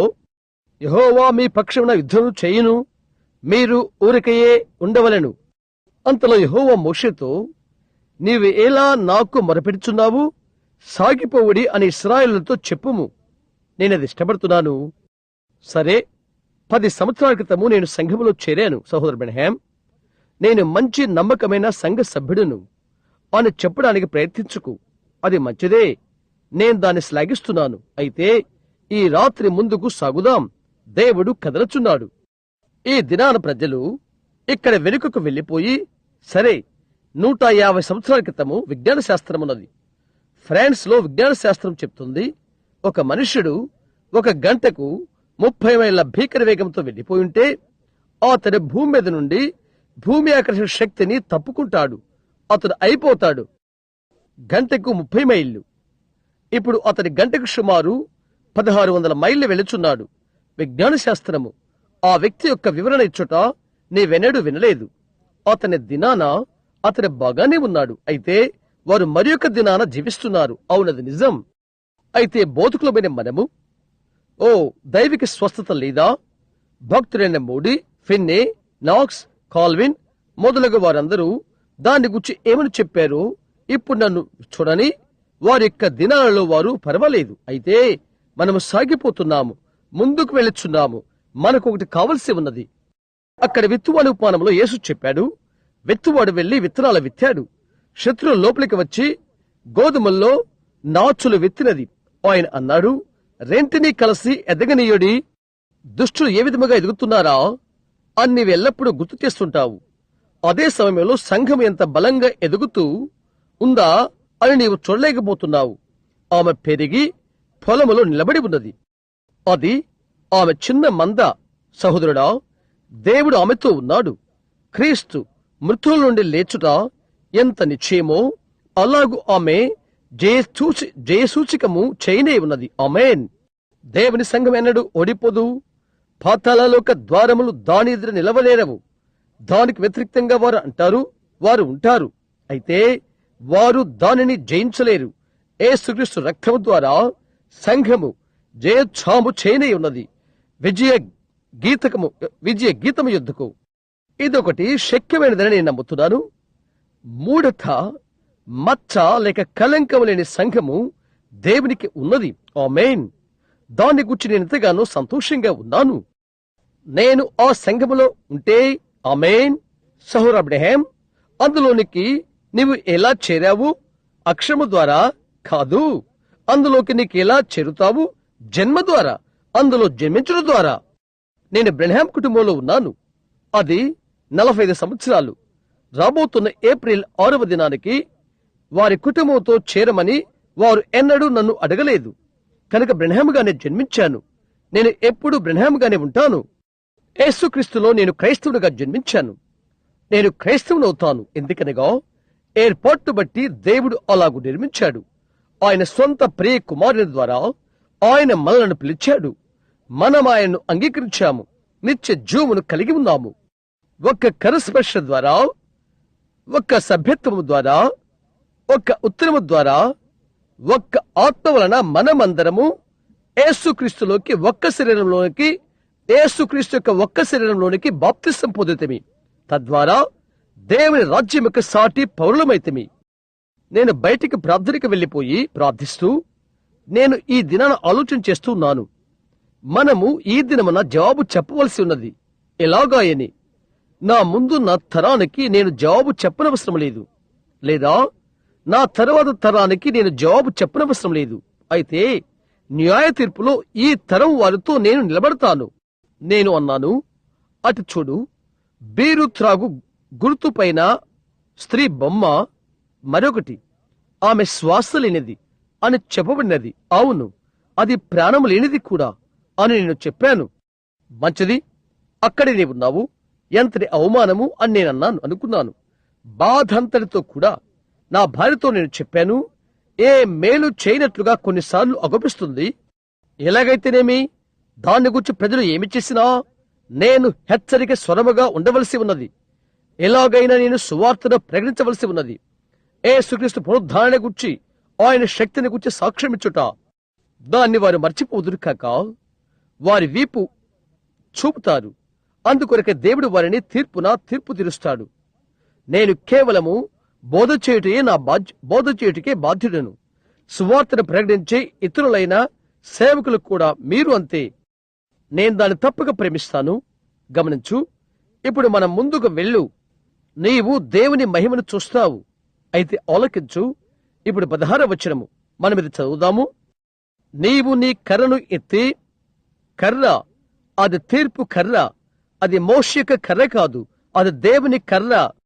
నీవు గమనించితే అతడు ఆ కర్రను తీసుకుని అతను ఈ విధముగా చాపాడు. ఈగలు వచ్చినవి. అతడు దాన్ని నీళ్లపైన చాచాడు. అది రక్తముగా మారినది. అది దేవుని తీర్పు కర్రై ఉన్నది. గ్రహించారా? అదే కర్రతో అతడు బండను కొట్టాడు. బండ ప్రక్క నుండి ఒక పగుళ్ళు వచ్చినది. నీళ్లు బండలో నుండి వచ్చినవి. ఆ బండ క్రీస్తే. అది దేవుని న్యాయ తీర్పు. నీవు దానిని తిను దినమున నీవు చచ్చిపోతావు. కలువలలో క్రీస్తు కొట్టబడెను. అది చేదు వేదన మరణాన్ని చెల్లించెను. అదెటువంటిదైనను ఏ మానవుడు వర్ణించలేడు, లేక ఎవరూ వివరించలేరు. దైవిక న్యాయ తీర్పుదంతా దేవుడు ఆయనపై మోపాడు. ప్రక్కలో ఆయన మొత్తాడు. ఆయన ప్రక్కలో నుండి మన విమోచన కొరకై నీరు, రక్తము, ఆత్మ వచ్చినది. కొన్నిసార్లు ఆయన పట్టానికి ప్రజలు పూత పూస్తారు. సిలువలో ఆయన చుట్టూ వస్త్రము చుట్టుకున్నట్లుగా. అది అలాగూ కాదు. వారు ఆ మనుషుడిపై ప్రతి నీచమైన, చేయగల ప్రతి హీనమైనది చేశారు. అయితే ఆయన అలా ఉండవలసి ఉండెను. లోకమందంతటా మహోన్నతమైన, అతి నమ్మకమైన వానిగా ఉండవలసి ఉండెను. అదెప్పుడు ఉండినా, ఇక మరెన్నడూ ఉండబోయినా, సిలువలో బట్టలు లేనివానిగా, దిగంబరిగా ఆయన ఉండెను. కొట్టబడినవానిగా, గాయపరచబడినవానిగా, రక్తము కారుచున్నవానిగా ఉండెను. హేళన చేయు వారి గుంపులు ఆయన ముఖంపై ఉమ్మివేస్తున్నారు. ఆయన తలపై ఎగతాళి చేయబడు ముళ్ళ కిరీటమున్నది. అయితే అక్కడే ఆయన మరణమును, నరకమును, పాపమును, వ్యాధిని, సమాధిని జయించి మన అందరి కొరకై వెలను చెల్లించున్నాడు. కొన్నిసార్లు ఈ విధంగా చెప్పబడుతున్నది, అక్కడే ఆయన మరణముల నుండి ముళ్ళును తీసినది. అక్కడే పౌలు ఈ విధంగా చెప్పినది, ఓ మరణమా, నీ ముళ్ళు ఎక్కడా? అనేకమైన పురుగులు, కందరీగులు మొదలైన వాటికి ముళ్ళు ఉండునని నేను చెప్పాను. అవి విషపూరితమైనవి, అందులో ఉంటవి. అయితే ఒకసారి అవి కుడితే వాటి ముళ్ళు విరిగిపోతుంది. అయితే ఒకనాడు మరణములో ముళ్ళు ఉండిపోయెను. అయితే క్రీస్తు కల్వరిలో క్రీస్తు మరణపు ముళ్ళును తీసివేశాడు. హల్లెలూయా! ఓ, నేను దాన్ని ఆలోచన చేస్తుంటే అక్కడే ఆయన మరణములో నుండి నీ కొరకు, నా కొరకు ముళ్ళును లాగివేశాడు. మరణపు ముళ్ళంతా. రోమా చెరసలలో వారు పౌలు యొక్క తలను నరకబోతుండగా అతడు చెప్పాడు, మరణమా, నీ ముళ్ళెక్కడా? కల్వరి వెనుక చూయించాడు. అక్కడే ముళ్ళు మరణములో నుండి బయటకు లాగివేయబడినది. పతలమా, నీ విజయమెక్కడా? అతడన్నాడు, అయితే మన ప్రభు అయిన యేసుక్రీస్తునందు మనకు జయము అనుగ్రహించుచున్న దేవునికి స్తోత్రం. ఆమేన్. మంచిది. కర్రను ఎత్తి న్యాయ తీర్పు. కర్రను ఎత్తి ఆ సముద్రం వైపు నీ చెయ్యి చాపి దాని పాయలుగా చేయుము. అప్పుడు ఇశ్రాయేలు సముద్రపు మధ్యను ఆరిండేళ్ల మీద నడిచిపోవద్దురు. ఇదిగో, నేనే ఐగుప్తీల హృదయములను కఠినపరచుదును. వారు వీరిని తరుముదురు. నేను ఫరో వలనను అతని సమస్త సేన వలనను అతని రథముల వలనను అతని గుర్రపు రౌతుల వలనను నాకు మహిమ తెచ్చుకుందును. నేను ఫరో వలనను అతని రథముల వలనను అతని గుర్రపు రౌతుల వలనను మహిమ తెచ్చుకున్నప్పుడు నేను యెహోవానని ఐగుప్తీయులు తెలుసుకుందురనెను. దేవదూత, విను, ఇప్పుడు జిరాను గట్టిగా బిగించు. ఇశ్రాయేలు ఎదుట సమూహమునకు ముందుగా నడిచిన దేవదూత, ఆయన ఇంకా ఇక్కడ ఉన్నాడు. అప్పుడు ఇశ్రాయేలు ఎదుట సమూహమునకు ముందుగా నడిచిన దేవదూత వారి వెనుకకు పోయి వారిని వెంబడించెను. ఆ మేఘస్తంభము వారి ఎదుటి నుండి పోయి వారి వెనుక నిలిచెను, లేక ఇక్కడ నుండి వెళ్లిపోయి ఇక్కడ వెనుక నిలిచిపోయెను. ఇబ్బంది సమయంలో వెళ్లి మధ్యలో నీకు ఇబ్బందులు ఆరంభమైతే, రోగ బాధలు నీ చుట్టూ ముట్టితే, దేవుని దూత వచ్చి నీకు వ్యాధికి మధ్య నిలబడుతుంది. మార్గ మధ్యలో నిలబడి దేవుని వాక్యము తీసుకోమని నీకు సవాలు చేయును. వారు దేశంలోకి వెళ్ళట కొరకై దేవుడు ఇశ్రాయేలుకు వాగ్దానం ఇచ్చాడు. అక్కడ బహుశా లక్షల మంది దవుడు తీస్తూ వారిని వెంటాడుతూ వారిని తరుముతూ గొడ్ల మంద వలె వారికై వచ్చుచున్నారు. అయితే ఎవరైతే వాగ్దాన భూమికి వారిని తీసుకుని వెళుచున్నాడో ఆ ప్రభుదూత దండులోండి వెళ్లిపోయి వారికిని ఆ అపాయమునకును మధ్య నిలబడ్డాడు. హల్లెలూయా! ఆయన ఇంకో అది చెయ్యను, ఆయన దారి చేకూర్చును. అందుకై నేను ఆయన ప్రేమిస్తున్నాను. మరి మీరు? ఎప్పుడు ఇక్కడ కూర్చున్న ప్రతి వ్యాధిగ్రస్తుడికి ఆయన మార్గమును చేకూర్చును. ఆయన ఎప్పుడో మార్గాన్ని చేకూర్చాడు. ఆయన నీకును ఇబ్బందికి మధ్య నిలబడి ఉన్నాడు. ఆయన ఇప్పుడే ఇక్కడ ఉన్నాడని నాకు తెలుసు. నీవనుకున్నట్లుగా నీవు నన్ను మూఢభక్తి గలవాడవని అంటావు. నీవు చెప్పిన దానికి నేను బాధ్యుణ్ణి కాదు. అయితే నేను చెప్పిన దానికి దేవుని ఎదుట నేనే బాధ్యుణ్ణవుతాను. అయితే ఎవరైతే ఇశ్రాయేలు నడిపించాడో, ఎవరైతే ఇశ్రాయేలు నడిపించనో, ఈ రాత్రి మీరు చూచిన ఆ వెలుగు లేక ఆ పటం మీద మీరు చూస్తున్న వెలుగు, నేనది సరిగ్గా తీర్పు తీర్చినట్లయితే వారు దానిని బయట పెట్టారని నేను అనుకుంటున్నాను. ఆ దినమందు యేసు ఏది చేస్తున్నాడో ఖచ్చితంగా దాన్నే చేయటానికి ఇప్పుడు ఆ దేవుని దూతయే ఈ భవనములో ఉన్నాడు. అది నిర్ధారణ చేటుకు ఆయన ఇక్కడే ఉన్నాడు. ఆయన అప్పుడు ఏమి చేసి ఉన్నాడో ఇప్పుడు ఆయన ఇక్కడే ఉన్నాడు. ఎప్పుడు అలాగే ఉంటాడు. మనకును వ్యాధికిని మధ్య, మనకు మరణానికి మధ్య నిలబడటకు దేవుని దూత నిలబడి ఉన్నాడు. మరణపు ఛాయ లోయలో నేను సంచరించను, ఏ అపాయమునకు భయపడను, నీవు నాకు తోడయుందువు అని దావీదు చెప్పుట్లో అతిశయోక్తి లేదు. అవును, అక్కడ నిలబడి ఉన్న దేవదూత విడచి ఇశ్రాయేలు సమూహమునకు ముందుగా వెళ్లిపోయాడు. వెళ్లి వారికిని శత్రువునకు ముందు నిలబడ్డాడు. ఈ రాత్రిలో ఇక్కడున్న ప్రతి వ్యక్తికిని శత్రువునకును మధ్య నిలబడి ఉన్నాడు. నేను మాట్లాడుతున్నదేదో నేను ఎరిగి ఉన్నాను. ఇప్పుడిక్కడ వేదిక యొద్ద నిలబడి నేను ఎరుగుదును. ఈ రాత్రి ఈ చిన్న గుంపు ఎదు నిలబడి మహిమ నుండి వచ్చుచూ దేవుడు ఘనీభవించి ఈ భవనములో నిలబడి ఉన్నాడని నాకు తెలుసును. నీవు దేవుని వాక్యమును కదలించుటకు నీవు సాహసించినట్లయితేనే గమనించు, ఆయన నీ ఎదుట కదలడు. గమనించు, అది ఐగుప్తులకు సైన్యము మధ్యకు వచ్చినది.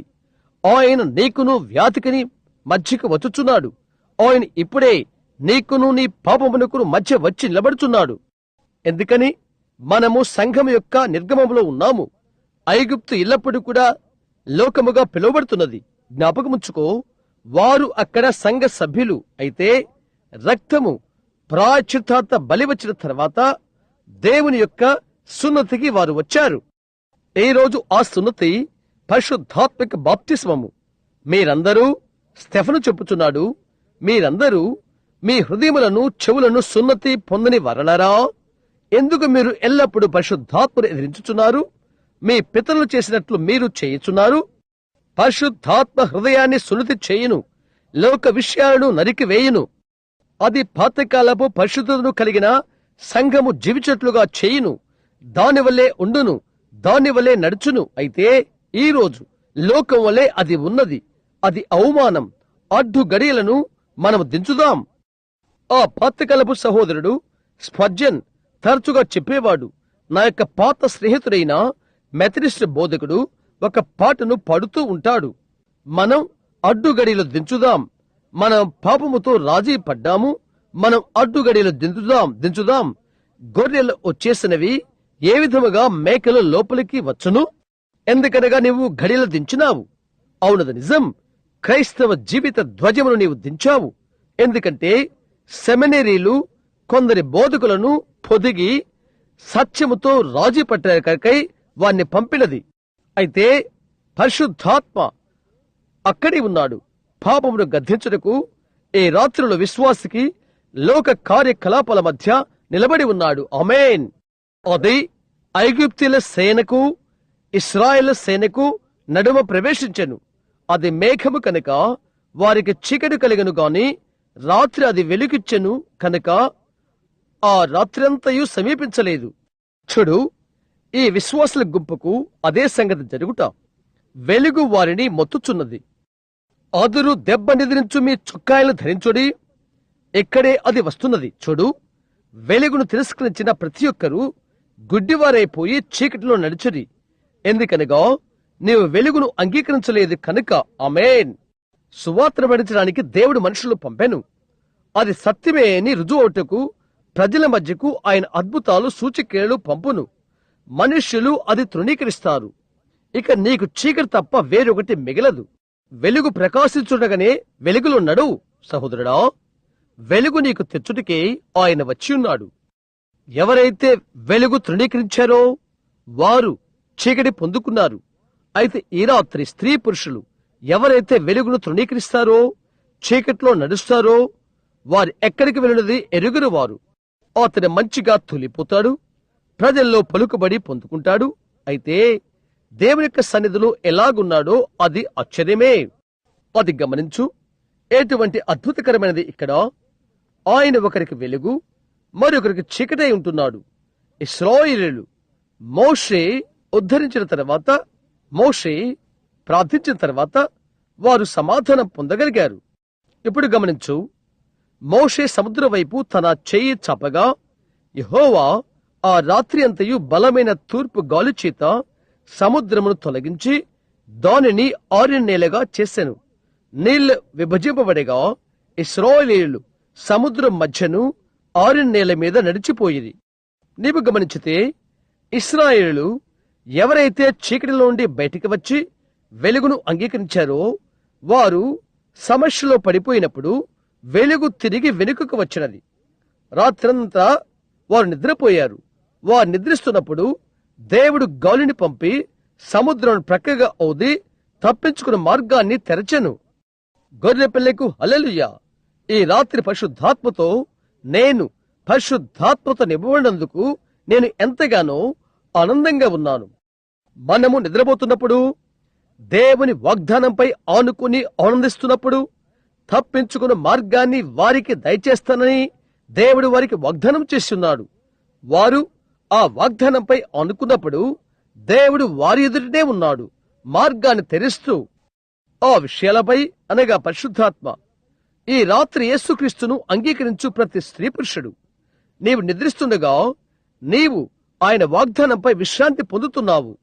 ఒకవేళ నీవు కుంటివాడివి కావచ్చును, ఒకవేళ నీవు గుడ్డివాడివి కావచ్చును, ఒకవేళ నీవు వినలేకపోవచ్చును, నీవు చూడలేకపోవచ్చును, నీవు రోగి ఉండవచ్చును, గుండె జబ్బు, క్యాన్సర్, మరొక దాంతో నీవు చనిపోతూ ఉన్నావేమో.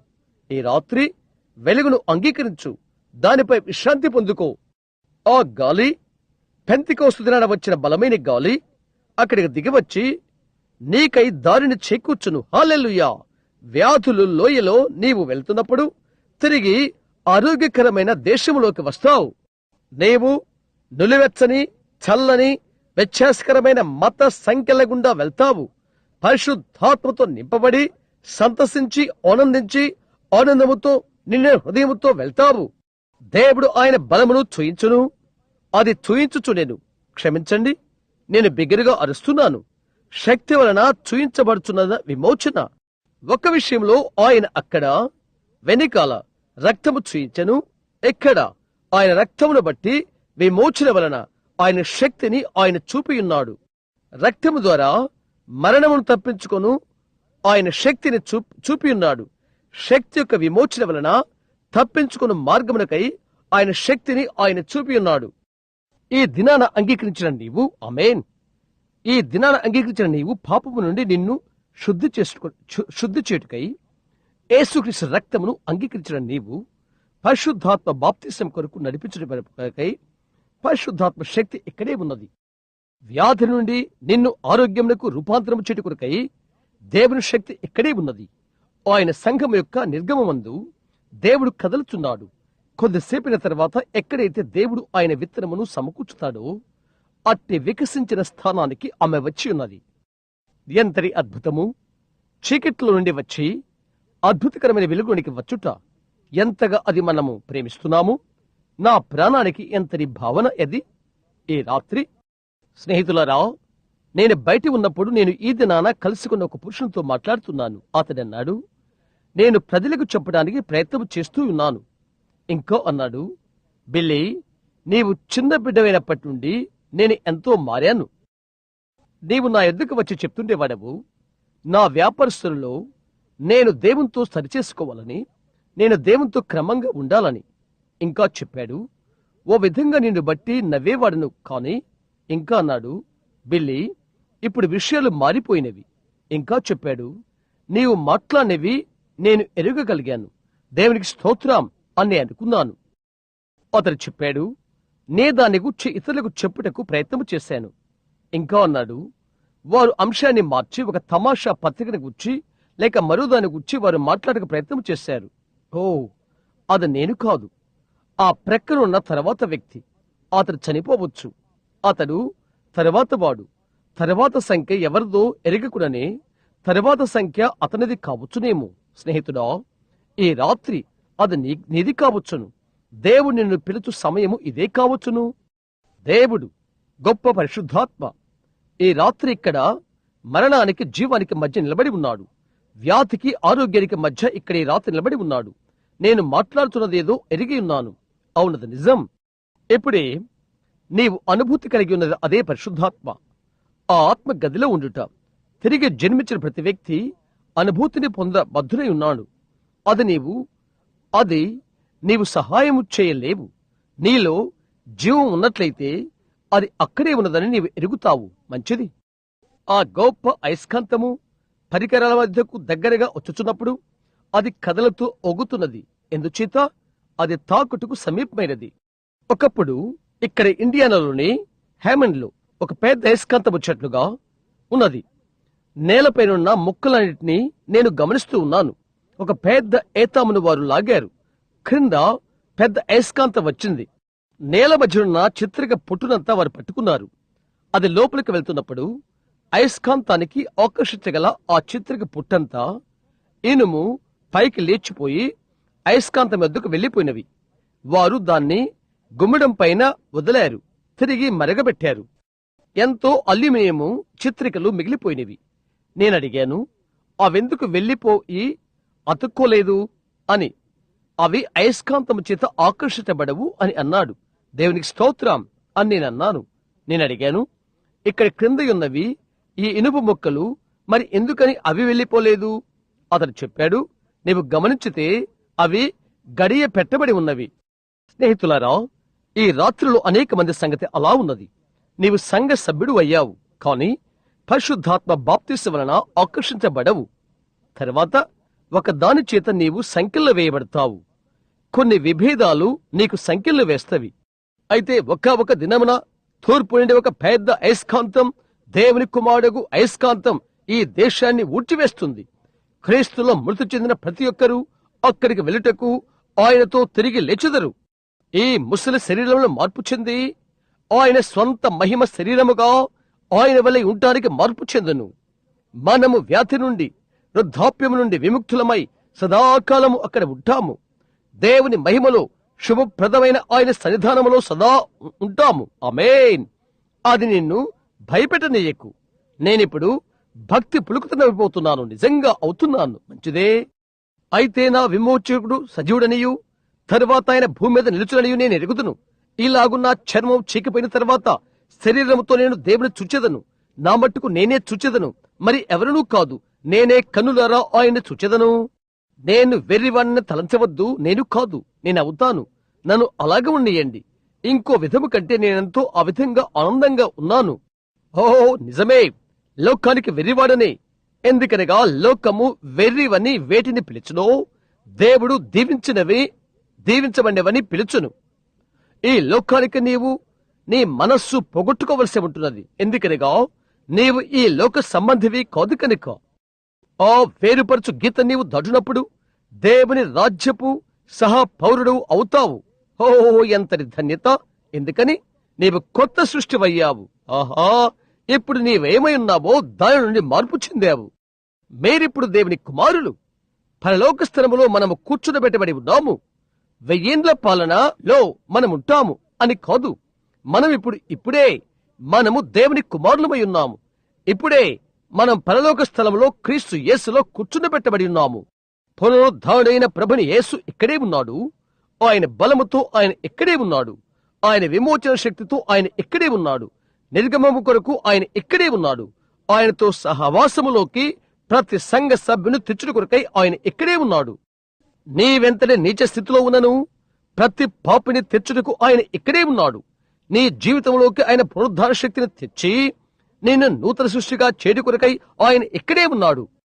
ఇక్కడే కొద్ది కాలం క్రితమే ఇంగ్లాండ్ అనుకుంటాను, లండన్ లో లేక మరొక చోటను లోకములోని అన్ని మతములు కలిసికొని కూడి ఉన్నవి. ఖచ్చితంగా నాకు జ్ఞాపకం లేదు. అయితే వారందరూ పలు విధాలైన సంఘాల గురించి మాట్లాడారు. మహమ్మదీయులు, బౌద్ధులు, ప్రతి ఒక్కరు. ఒకరు అమెరికన్ హోలీనెస్ సంఘానికి సంబంధించిన ఒకడు జాన్ విట్ అని అనుకుంటాను అతని పేరు. అతను నిలబడ్డాడు. అతను మాట్లాడు సమయం వచ్చినది. ఈ గొప్ప కుటుంబంలో అన్ని మతాల ప్రతినిధులు ఉన్నారు అక్కడ.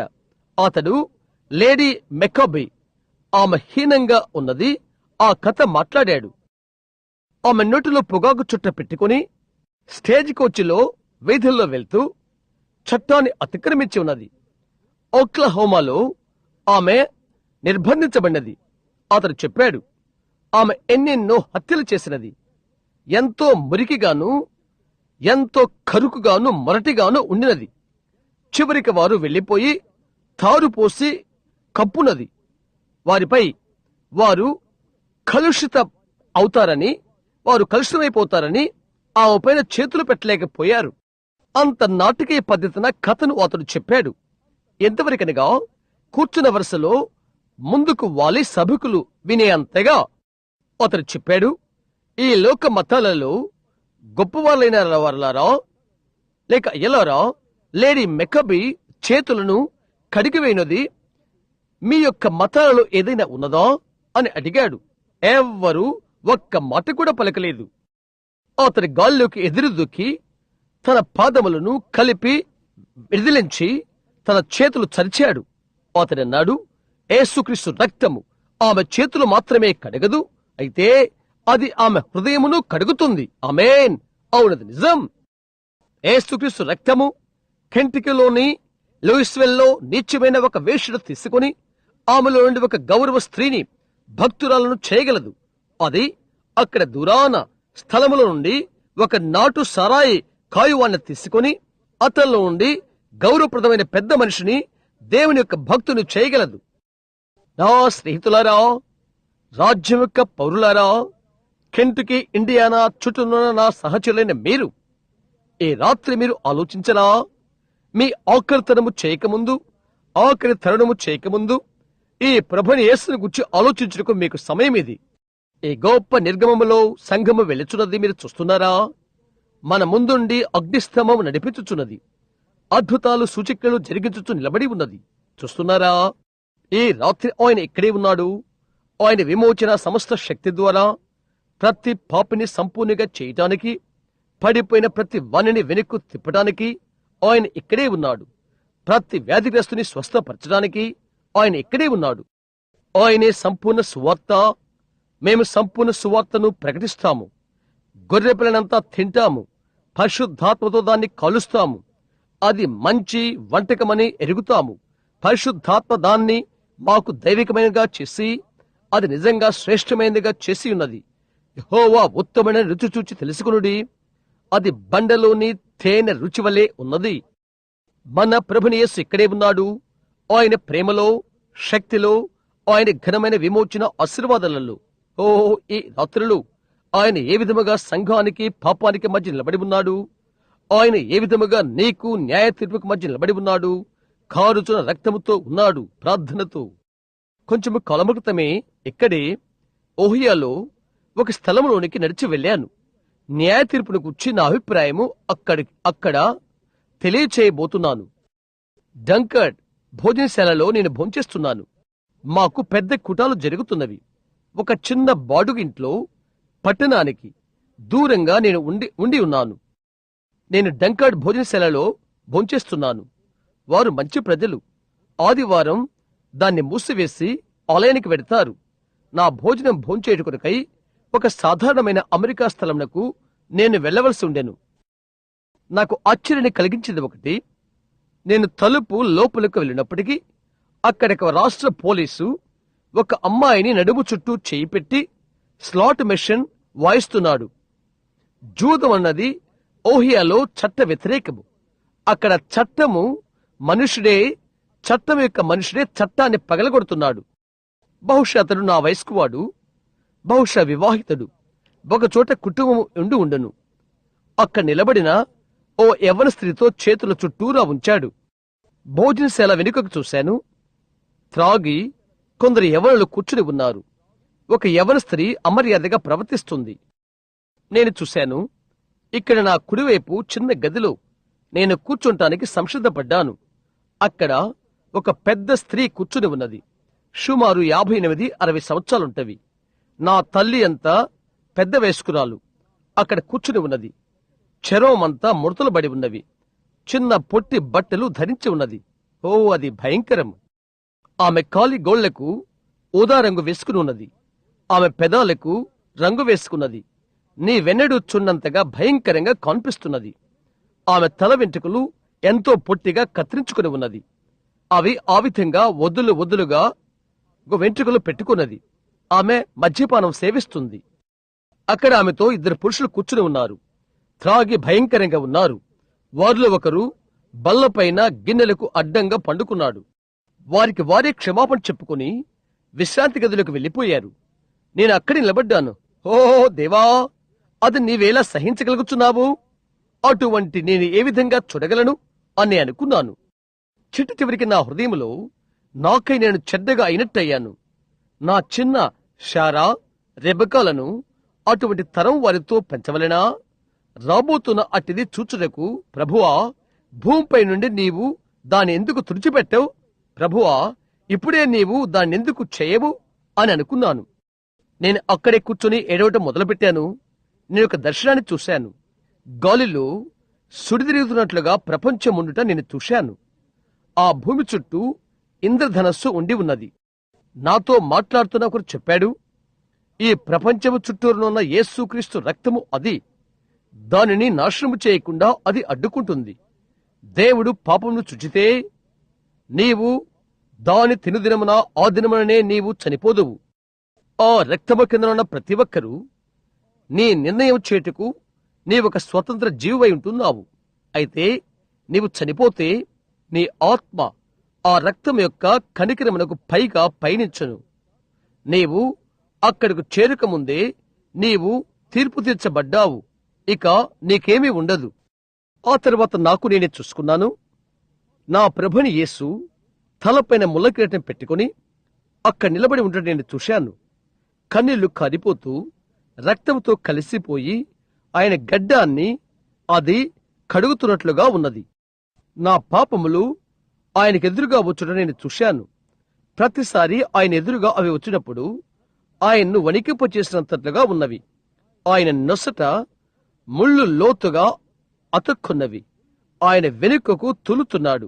తండ్రి, అతని క్షమించు, అతనేమి చేస్తున్నాడో అతనికి తెలియదు అని ఆయన చెప్తున్నాడు. మరలా నేనొకటి చేస్తున్నాను.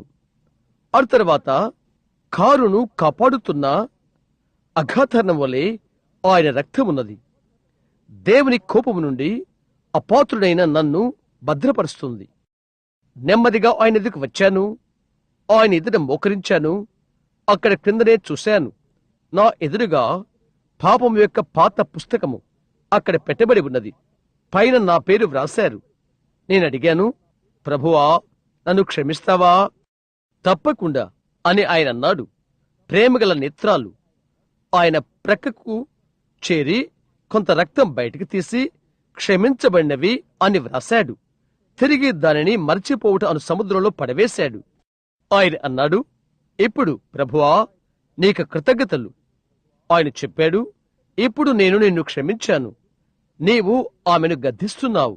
హో, అది పటమనే మార్చినది నాకు. అందులో నుండి నేను బయటికి వచ్చాను.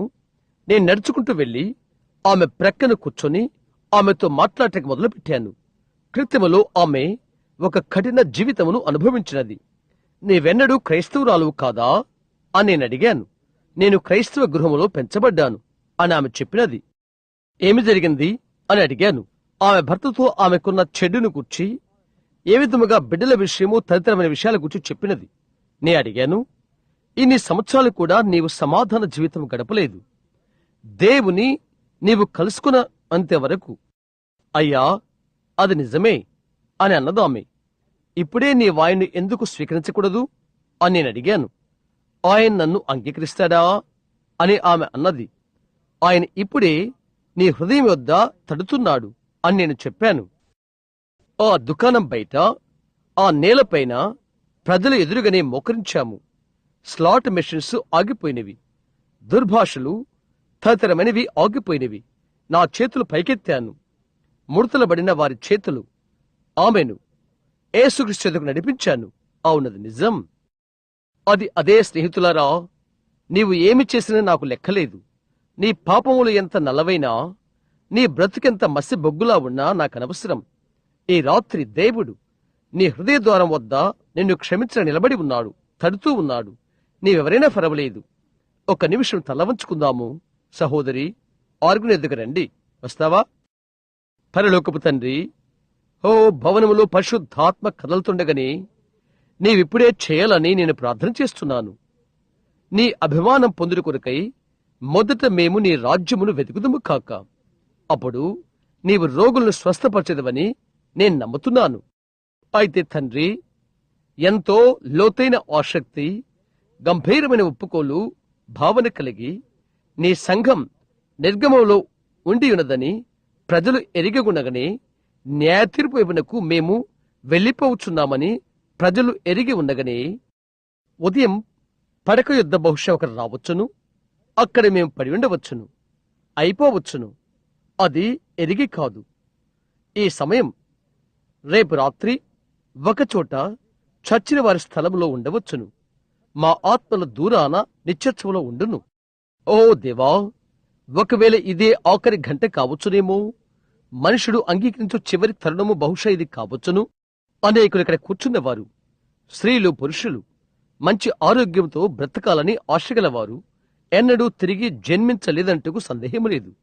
పరిశుద్ధాత్మతో నింపబడుట అను అర్థం ఎరుగుట, సంపూర్ణ సమర్పణ అన్నది తెలియకుండుట సందేహము లేదు.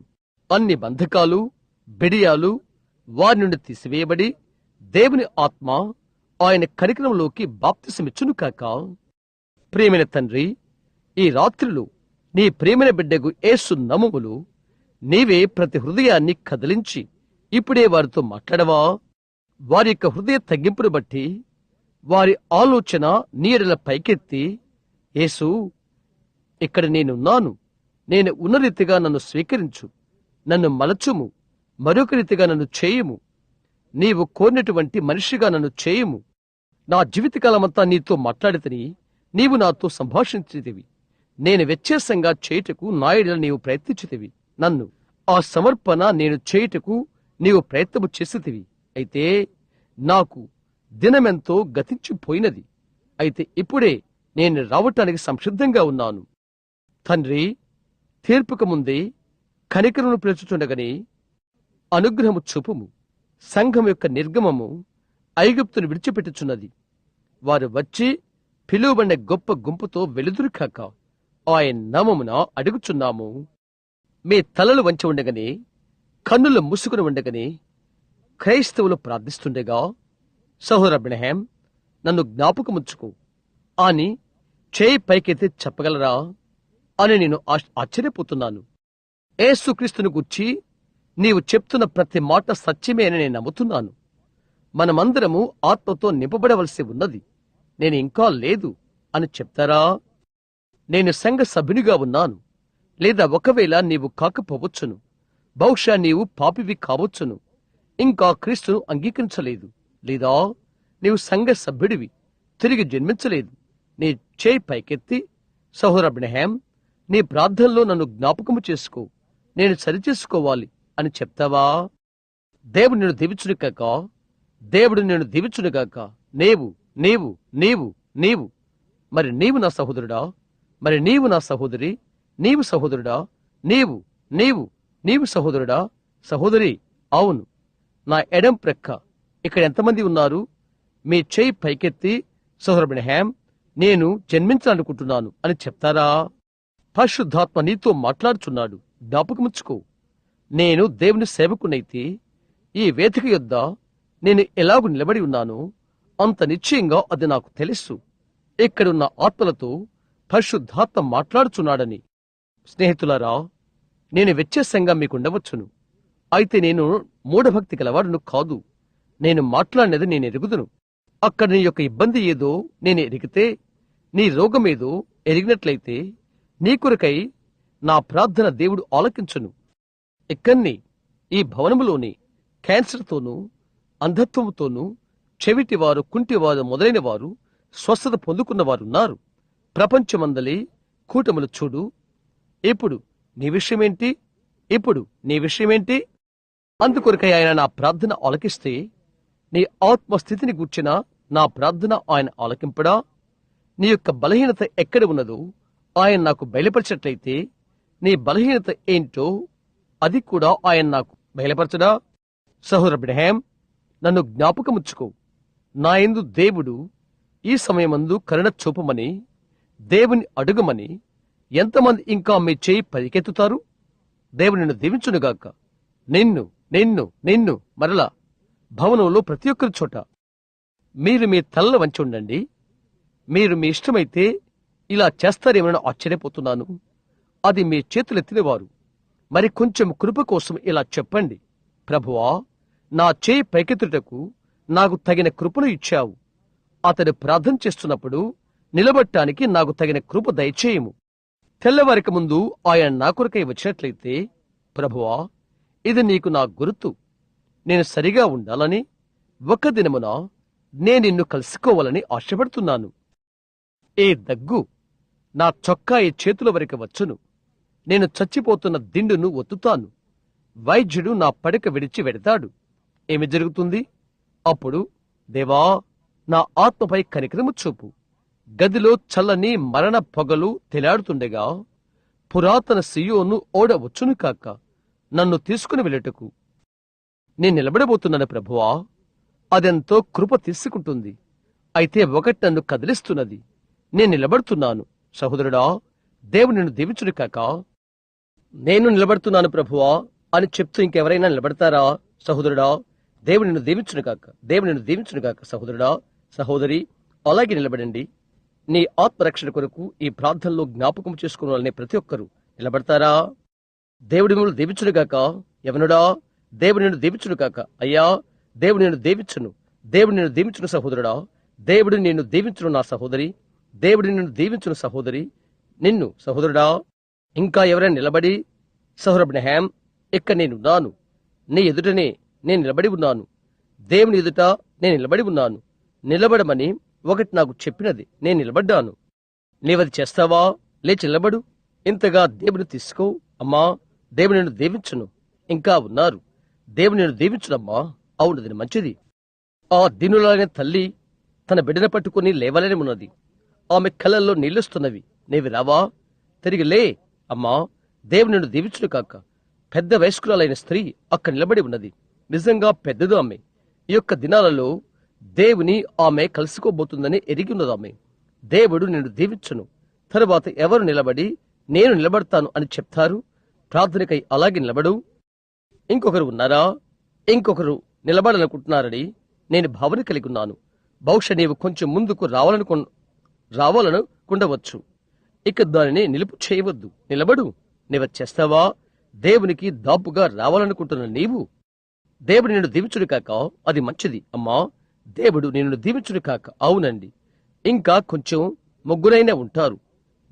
నిలబడవలసి ఉన్నారన్నట్లుగా నేను నేరుగా ఎదురుచూస్తున్నాను. ఎందుచేతనగా దేవుని దూత అక్కడి నిలబడి ఉన్నాడు. దేవుడు నిన్ను దీవించును గాక అమ్మా. మంచిది. సరే సహోదరుడా, దాన్ని గురించి ఏంటి? మంచిది. ప్రభు దూత నిలబడి ఉన్నాడు. నాకు తెలుసు, అది నేను చూశాను. ఒకరు ఇప్పుడు తప్పక నిలబడవలసి ఉన్నదని నాకు తెలుసును. ఒక నిమిషం, నేను ఇంకా ఎదురు చూస్తున్నాను. నీ గుండె దగ్గర ఆయన నిన్ను తొందర చేస్తున్నాడు తెలుసా స్నేహితుడా. ఆయన అక్కడే నిలబడి ఉన్నాడు. నిలబడాలని నీతో చెప్తున్నది అది ఆయనే. నీవు చేయవా? నిలబడి ఆయన అంగీకరించు ఇప్పుడే. సరే, నీవు ఇప్పుడు సంసిద్ధమేనా? ఈ రాత్రి దేవుడు నిన్ను పిలిచినట్లయితే ఈ కూటములు, ఈ ప్రసంగములు, ఈ ఆహ్వానముతో నీవు చనిపోయినప్పుడు అక్కడ నీవు కలుసుకోబోతున్నావా? దాన్ని గురించి నీవేమి చెప్తావు? నీవేమి చేశావు? నీవు సంసిద్ధపడకపోతే నిజంగా ఎప్పుడు నిలబడు. నీవు వెలుగులో నడుచుటకు నీవు అంగీకరించావని ఆయన చూచుట కొరకై. మా జాలిగల పరలోకపు తండ్రి, వీరు నీ బిడ్డలు, మెత్తని హృదయాలు. ఈ రాత్రి వాక్యము వారి హృదయములో పడినది. వినుట వలన విశ్వాసము కలుగును. వినుట వాక్యం వలన కలుగును. వారు వినగలిగారు. నీవే వారి హృదయాలను మెత్తని చేశావు. అనేక మంది నిలబడి ఉన్నారు. స్త్రీలు, పురుషులు, బాలురు, బాలికలు వారి యొక్క ప్రియమైన సొంత రక్షకునిగా, నాయకునిగా నిన్ను ఒప్పుకుంటున్నారు. దేవుని యొక్క దూత ఈ రాత్రి ఇక్కడ ఎవరు ఉన్నారో ఆ దేవుని దూత వారిని జీవితకాలం అంతా నడిపించును కాక. ఇప్పుడే వారు కల్వరి యుద్ధకు నడిపించబడదురు కాక. వారి గుండెల్లో వారి రక్షకుడుగా యేసును వారు అంగీకరించదురు కాక. క్రీస్తు రక్తము ద్వారా పరిశుద్ధాత్మ వారి ప్రాణాల్లోకి వచ్చి సకల వ్యత్యాసాలను తొలగించును కాక. పరిశుద్ధాత్మ బాప్తిసముతో నింపునుగాక. వారి జీవితాల్లో ఇది ఘనమైన రాత్రి ఎగునుగాక. అది అలాగని మాకు తెలుసు. ఎందుచేతనగా ఈ రాత్రి వారు నిన్ను స్వీకరించారు. ప్రభువా, ఇప్పుడే అది దయచేయము. ఇక్కడ నుండి ఈ రాత్రి వారు ఆనంద సంతోషాలతో వారి నిండు హృదయాలతో దేవుని స్తుతిస్తూ ఇంటికి వెళ్ళెదురు కాక. క్రీస్తు యేసు నామము ద్వారా ఈ ఆశీర్వాదాన్ని నేను ప్రార్థిస్తున్నాను. ఇప్పుడు మీరు కూర్చుంటుండగా ప్రభు మిమ్మల్ని దీవించును కాక. ఇప్పుడు మిమ్మల్ని అడగనియండి. నిలుచున్న ప్రతి ఒక్కరూ మీరు నిలబడి ఉన్నప్పుడు మీకు ఒకటి జరిగిందని మీకు తెలుసు. మీ చేయి పైకెత్తండి. మీ చేయి ఎత్తండి. ఒకటి జరిగినదని మీకు తెలుసు. దేవుడు మిమ్ము దీవించును కాక. దేవుడు మిమ్మల్ని దీవించును కాక. అది మంచిది. అది అలాగే ఉండవలసి ఉన్నది. స్నేహితులారా, అది అలాగే ఉండవలసి ఉన్నది. నేను నిలబడి ఇప్పుడు ఇక్కడ చూశాను. నేను మాట్లాడిన ఆ దేవదూత ఇక్కడ ఈ భవనములో గుండా వెళ్ళుట, అదే ప్రభు యొక్క దూత, అగ్ని స్తంభము. ఆ ఆత్మ ప్రేరేపణ చేతనే గత 5-10 నిమిషాల నుండి నేను బోధ చేస్తున్నాను. నేను దాన్ని భావించాను. ఈ భవనములో కదలుట ఇప్పుడే చూశాను. నేను ఒక కథ చెప్తున్నట్లుగా మీరు తలంచవచ్చు. అయితే అది సత్యము. నేను ప్రార్థనా వరుసని కూడా పిలవలేదనుకుంటాను. నేను ఇక్కడ నిలబడి నేను మీకు చెప్పినది సత్యమని నిర్ధారణ చేయమని, సూచికలతో అద్భుతాలతో నిర్ధారణ చేయమని దేవుని అడుగుతాను. అవును, వ్యాధిగ్రస్తులైన మీరు ఎంతమంది ఇక్కడ స్వస్థత పొందుకోవాలనుకుంటున్నారు? మీరు ఎక్కడ ఉన్నప్పటికీ మీ చేతులు పైకెత్తండి. మరలా చేయి పైకెత్తి నేనది అంగీకరించాను అని చెప్పండి. అంతే. నేను చూడాలని, జీవించాలని, నమ్మాలని అనుకుంటున్నాను. ఈ సభికులో ఉన్నవారు, ఇక్కడే ఉన్నవారు, ఇక్కడే ఉన్న ఒకరు చూచి ప్రభువైన యేసు అని చెప్పండి. ఈ విధంగా మొదట నేను వేదిక పిలుపు ఇచ్చిన కారణమేదనగా ఆయనతో అభిమానం పొందవలసి ఉన్నది. ఇది నాకు కొత్తగా అయినట్లుగా అనిపిస్తున్నది. మొట్టమొదట ఆయన అభిమానం నేను పొందవలసి ఉన్నది. నేను అభిమానం పొందితే మీలో అప్పుడు డజను లేక 2 ఆత్మలైన ఆయన ఎద్దుకు వచ్చును. నిశ్చయం, నిజం. ఇప్పుడు క్రీస్తులోనికి వచ్చిన మీలో ఒక్కొక్కరు తరువాత పరిశుద్ధాత్మను నిండిన మంచి సంఘమును కనుగొని అక్కడికి వెళ్ళుడి. అక్కడ మీరు అది పొందుకునే వరకు ఆయన బాప్తిసం వెదకుడి. వెళ్ళుడి. ప్రతి రాత్రి ప్రతిదినము ప్రార్థనలో ఉండండి. వ్యాధితో ఉన్న మీరు నేను మీకు సత్యమే చెప్పినట్లయితే అది సత్యమని దేవుడు సాక్ష్యమిచ్చును. అవునది నిజం. అది మాత్రమే చెయ్యను. నీ నిండు హృదయముతో నీవు నమ్మి ప్రార్థన చేస్తే దేవుడు నీకది తెలియచేయును. అలా చూడు, ఇది చెప్పు. 8 సంవత్సరాల క్రితము గ్రీన్స్ మిల్ వద్ద అక్కడ ప్రభుదూత నన్ను కలుసుకున్నప్పుడు చిన్నపిల్లవాడినప్పటి నుండి నన్ను వెంబడిస్తూ దర్శనాలు చూయించుచూ ఉండేను. నేను ఆయన వద్దకు వెళ్ళినప్పుడు ఆయన చెప్పాడు, నీవు యథార్థవంతునిగా ఉండి ప్రజలు నిన్ను నమ్మునట్లుగా చేసుకున్నట్లయితే ప్రార్థన ఎదుట ఏది నిలబడదు అని చెప్పాడు. అప్పుడు చేయగలిగిన ఆయనే ఇప్పుడు నీ కొరకై అదే చేయగలడు. ఆయన మృతుల నుండి తిరిగి లేచాడు. ఆయన ఎదుట సభికులు ఉన్నారు. అక్కడ మీ ఒక్కొక్కరిలో ఏమున్నదో ఆయనకు తెలుసును. మీరేమి చేశారో, మీ యొక్క బలహీనత ఏదో వాటన్నిటి గురించి ఆయనకు తెలుసు. మీరు నమ్ముతున్నారా? అలాగైతే మీ నిండు హృదయముతో అది నమ్మండి. ఇక్కడ ఒక యవ్వనస్తుడు కూర్చొని విశ్వాసం పొందడానికి కొరకై ప్రయత్నిస్తున్నాడు. అది నేను గమనిస్తున్నాను. నీలో ఉన్న బలహీనత ఏదో దేవుడు నాకు తెలియచేయగలడని నీవు నమ్ముతున్నావా? నీవు ఆయన అలాగ చేసినట్లయితే నీ స్వస్థతను నీవు అంగీకరిస్తావా? నీకు గుండె జబ్బు, అవునది నిజమా? నేను నీతో చెప్పినది నీకున్నదా? నీవది నమ్ముతున్నావా? ఒక్క నిమిషం నిలబడు. నీకు గుండె బలహీనత, గుండె దబదబా కొట్టుకుంటుంది. కొంతకాలం నిన్నది ఇబ్బంది పరిచినది. ఒక్కొక్కసారి నువ్వు పండుకున్నప్పుడు కూడా అది నిన్ను నిదానింపజేస్తుంది. పైకి క్రిందకు దబదబా కొట్టుకుంటుంది. అవునది నిజమేనా? అది నీకు కడుపులో అజీర్ణతిని కలుగు చేస్తున్నది. ఆ సిరల ద్వారా వచ్చుచు, అది నిజమే కదా? నీవిక ఎన్నడూ దాని వలన ఇబ్బంది పడవు. ఇప్పుడు నీకేమున్నదో అది ఉంచు. ఆరోగ్యంగా ఇంటికి వెళ్ళగలవు. నేను నీ మనస్సును చదవట్లేదు. నేను సంపూర్తిగా నీకు అపరిచితుడును. నీవు కేవలం ఒక పురుషుడిగా అక్కడ కూర్చుని ఉన్నావు. అవునా? నా బ్రతుకుల్లో నేను ఎన్నడూ నిన్ను చూడలేదు. నిన్ను గూర్చి నాకు ఏమీ తెలియదు. అది నిజమేనా? ప్రభు ఎక్కడే ఉన్నాడని నమ్ము. యవనస్తుడా, ఏ దాపరికం లేకుండా నేనొకటి నిన్ను అడుగుతాను. అది సత్యమో కాదో నీవు చూడు.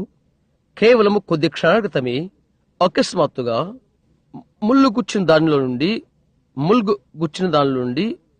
ముళ్ళు వెళ్లిపోయినది అను దాన్ని గుచ్చి నేను మాట్లాడబోతున్నప్పుడు ఒక వింతైనది నీ పైకి వచ్చినది. అది నిజమే కదా? నీవు అక్కడ కూర్చున్నప్పుడు ఆ వింత అనుభూతిని నీవు పొందలేదా? అది నిజము కదా? అదే సమయంలో నా వైపు చూడలేదా?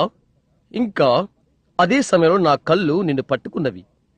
అక్కడే అదే నీ గుండె జబ్బుతో నీవు స్వస్థత పొంది ఉన్నావు. అక్కడ. ఆమేన్. అది ఖచ్చితం. ఆయన అక్కడ ఉన్నాడు, ఇక్కడ ఉన్నాడు. స్నేహితులారా, నేను మీ మనస్సులు చదవట్లేదు. నేను కేవలమే సత్యమే మాట్లాడుచున్నాను. అది సత్యమని దేవుడు రుజువు చేయును. అతని ప్రక్కనే కూర్చున్నవారు దాన్ని గుర్చి ఏమని తలుస్తున్నావు? నీవు నమ్ముతున్నావా? నేను దేవుని ప్రవక్తనని నమ్ముతున్నావా? ఇక్కడ ముందు స్థలములో ముందుకు వంగి కూర్చున్న నీవు నమ్ముతున్నావా? ఆ కారణము చేతనే నేను ఎక్కువసేపు నీతో మాట్లాడుతున్నాను. అది వెనుక ఉన్నది, అక్కడ నా చుట్టూ ఉన్నది. అయితే నీ ఆత్మతో నేను సంధించగలిగితే ఆ జబ్బు ఏదో దేవుడు నాకు బయలుపరచుడని నీవు నమ్ముతున్నావా? నీ స్వస్థతను అంగీకరిస్తావా? నీకు మధుమేహ వ్యాధి, అవునది నిజమా? అది సత్యమైతే నీ చేయి పైకెత్తు, నిలబడు. ఇప్పుడు నీ స్వస్థతను నీవు అంగీకరిస్తావా? ప్రభువైన యేసుక్రీస్తు ప్రతిదీ బాగు చేయును కాక. దేవుడు నిన్ను దీవించును. నమ్మిక మాత్రముంచము. ఇక్కడ ఉన్న ఒకరు నమ్ముము. నీ నిండు హృదయముతో నమ్మిక మాత్రముంచము. నీలి వర్ణపు సూటు వేసుకుని అక్కడ కూర్చున్న ఒక యవ్వనుని నేను చూస్తున్నాను. అది అతనికి పైన ఉన్నది. నీకు చర్మపు జబ్బు ఉన్నది. యవ్వనుడా, అవును కదా? అది నిజమే కదా? లేచి నిలబడు. ఓహో, నీవు ఈ రాయభారతతో ఉన్నట్లు నేను చూస్తున్నాను. అవునది నిజమా? మంచిది. నీవు ఆరోగ్యంగా ఇంటికి వెళ్లాలని ఉందా? నీ చేయి పైకెత్తి, ప్రభువైన యేసు ప్రభు దూత నడిపించుచున్నాడని నేను నమ్ముతున్నాను. నేను స్వస్థత పొందుకున్నానని నేను నమ్ముతున్నాను. అక్కడ అతని ప్రక్కన ఉన్న మనిషి, దాని గురించి నీవేమి అనుకుంటున్నావు? నీవు కూడా నమ్ముతున్నావా? ఒక నిమిషం లేచి నిలబడు. నేను నిన్ను చూచులాగు దేవుని సేవకునని నన్ను నీవు నమ్ముతున్నావా? నీ నిండు హృదయముతో నీవు ఆ గుండె జబ్బును దాటాలని ఉందా? నీకున్న దాన్ని అది లేదా? అదే నీవు కలిగి ఉన్నావు. నేనేది చెప్పానో అది ఇప్పుడు అది నీకు లేదు. నీవు కూడా ఇంటికి వెళ్ళవచ్చును. అతనికి ప్రక్కనున్నవారు, దాని గురించి మీరేమని తలస్తున్నారండి? నీ నిన్ను హృదయముతో నీవు నమ్ముతున్నావా? దేవుని ప్రవక్తగా నీవు నన్ను నమ్ముతున్నావా? లేచిల్లబడు. ఇప్పుడు నీ నిన్ను హృదయముతో నీవు నమ్ముతున్నావా? నీకు నరముల బలహీనత, అది నిజము కదా? అవునా? అది నిజమేనా? నీ చేయి పైకెత్తు. ఇప్పుడు ఆరోగ్యంగా నీ ఇంటికి వెళ్ళు. యేసుక్రీస్తు నిన్ను బాగు చేయును. తరువాత మనిషి విషయం ఏంటి? వరుసలో నిలబడినవారు, నీ నిండు హృదయముతో నీవు నమ్ముతున్నావా? లేచిలబడు. ఆయన సేవకున్నవుటకై దేవుని ప్రవక్తగా నన్ను నమ్ముతున్నావా? నీ జబ్బు ఏదో ఆయన నాకు తెలియచేయనని నీవు నమ్ముతున్నావా? తద్వారా నీ స్వస్థత నీవు అంగీకరిస్తావా? అది నీ గొంతుకలు, అది నిజమేనా? యేసుక్రీస్తు నామమున ఆరోగ్యంగా ఇంటికి వెళ్ళు. ఆరోగ్యం పొందుకోవాలని అనుకునేవారు ఈ భవనములో ఎవరైనా ఉన్నట్లయితే లేచి ఆరోగ్యం పొందుకోండి. దేవుని యొక్క సేవకునిగా మీరు నన్ను నమ్మినట్లయితే లేచి నిలబడుడి. దేవుని దీవించునుగాక. స్త్రీ జబ్బు నీకున్నది, క్యాన్సర్, అది వెళ్లిపోతుంది. దేవునికి స్తుతి కలుగునుగాక. మీలో అందరూ దేవునికి మీ చేతులెత్తండి. మా పరలోకపు తండ్రి, ఈ భవనములో ఉన్న ప్రతి ఒక్క వ్యాధిని నేను గద్దిస్తున్నాను. ప్రతి దురాత్మను పరదోలుతున్నాను. పరిశుద్ధాత్మ స్వాధీనము చేసుకుని ప్రతి వారిని బాగు చేయును కాక. ఒకరిపైన ఒకరు చేయి పెట్టి ప్రభుకు స్తోత్రం అని ప్రతి చోట చెప్పండి. దేవుని గొర్రె పిల్లని యేసు క్రీస్తు మీలో ప్రతి ఒక్కరిని స్వస్థపరచుటకు ఇక్కడే ఉన్నాడు కనుక ఆనందించి సంతోషించుడి.